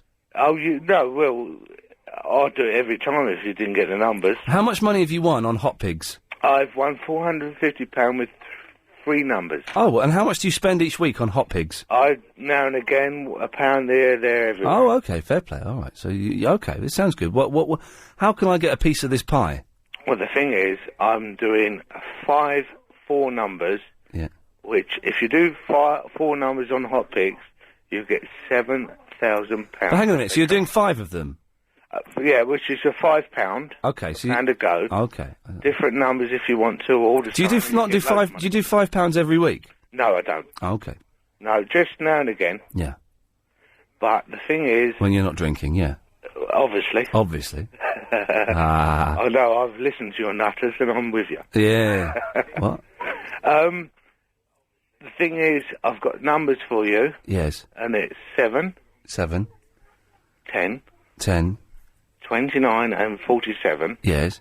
If you do them on Hot Picks, they'll give you £7,000. What, those 4 numbers? Them 4 numbers on Hot Picks will give you 7. How do you know that? Because that's what they tell you. Who tell you? The lottery, and if it comes... The lottery tell you the answers? Not really, no. Well, then how have you got the answers? Because I am in a world that you know what next week's doing. Now, this is the meat. Why didn't you just phone up? Why wasn't your first sentence, Ian, my name is Colin, I live in Kent, and I'm in a world where you know what next week is doing? Well, if I knew that, I would have done 6 numbers and got $1 million. But you just said you do know what next week is doing. Yeah, but that's what I think anyway. Yeah. You're a nutter, aren't you, Colin? I am. I'm a nutter that joins all the nutters you speak to. Good lad, and then gets cut off. Sifu! He's just biding his time here, and he's waiting for a really big rollover jackpot. That's all he's doing. Yeah. He's in it for the long haul. They're all coming out tonight, aren't they? Colin won't be ringing up when there's a big jackpot again. You watch. Ian, you know these roller coasters? Yes, sir. I've seen what Chris is on about. Well, the water testing. You know, like when you go to like a water like tower, like in an office or whatever. Well, a water cooler, not a water tower. A water towers are massive, you idiot. That's a bit rude, but anyway. Yeah. Yeah, they kind of strap them in. I saw it, and then the roller coaster goes around. But is the top off? I saw it. Is the top off? No. Well, the water's just going to go everywhere. Well, but surely the test is whether it has enough gravitational pull to keep things stuck to the roller coaster. Or the weight can stay the same all the way through the journey of the roller coaster. But why use water in a bottle? Why use sand? Because sand is flexible. That's a good point. I don't know why. I don't know why. I don't know. It is a good point. Ian, I saw a celebrity today. Do you want to guess who it is? Was it David Schwimmer? Because I saw him. No, it wasn't. It's in Birmingham, so it probably won't be as high class as what you thought. Was it Lenny Henry? That's close, right? The person we're talking about, he's black. Okay, well, there's a clue. Sifu will stay there. We'll find out who the black celebrity Sifu saw in Birmingham is after this.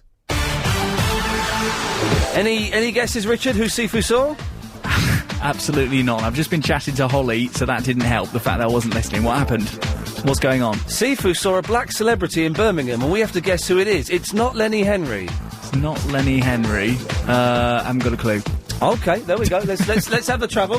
M1 going northbound between Home of the Hits. Home is on the other side. Sifu, we have no idea. It was Rusty Lee.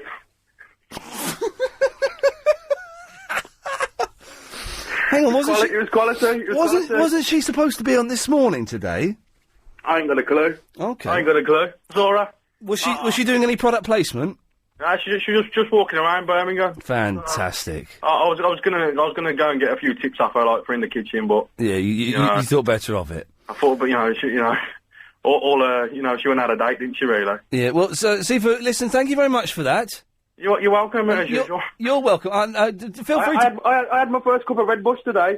A bill to give it me. Was it good?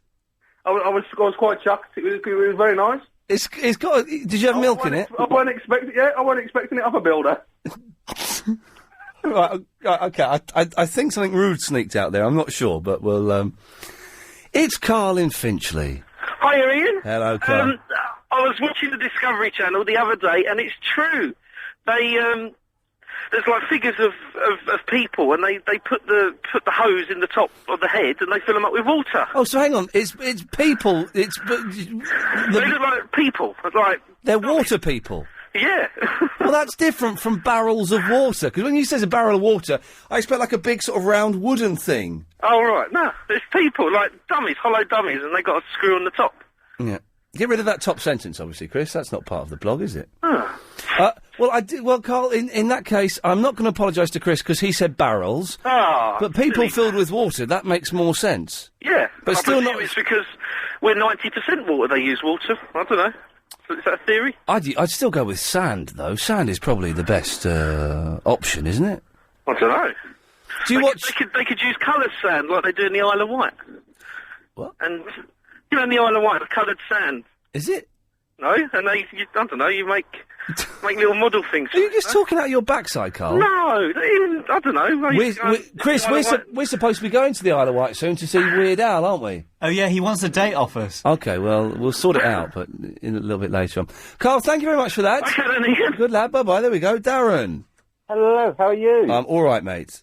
He stole my thunder. It is true, they use plastic mannequins. Did you watch this on the Discovery Channel? Yes, I did. How many people watch the Discovery Channel, then? Loads. Have you seen the excellent television series that I voiced called How Do They Do That? How Do They Do It? No. Yeah. It's not that no, I haven't watched that. And how's your hemorrhoids? Bloody at the moment. Yeah, I've just had mine removed. Really? Did you get them banded and injected? No, I actually had them lanced off. Oh, no, really? They were too big to actually do the bands. Uncomfortable? Well, I've been in bed for the last 3 days. No! Yeah. Signed me off for 3 weeks off work. No, you are joking. No, man. I'm leaving it as it is, then. I wouldn't touch them. I wish I never touched mine. The thing is, though, I mean, you can't die from them, can you? And they're not uncomfortable. It's just bloody. Yeah, no, it's just bloody. And it's just unpleasant first thing in the morning to look down and look at that. But, you know, I can live with that, really. This is a gross thing. I wish I could live with it now, because I didn't really fancy it in the first place, and I've gone and got it done, because it was frightening seeing all that blood. Yeah. And I wish I never now. But the thing is, they'll come back. You know that, don't you? Oh, yeah, they can come back within 6 months. So you might as well just live with it. If they're not uncomfortable... No, that's it.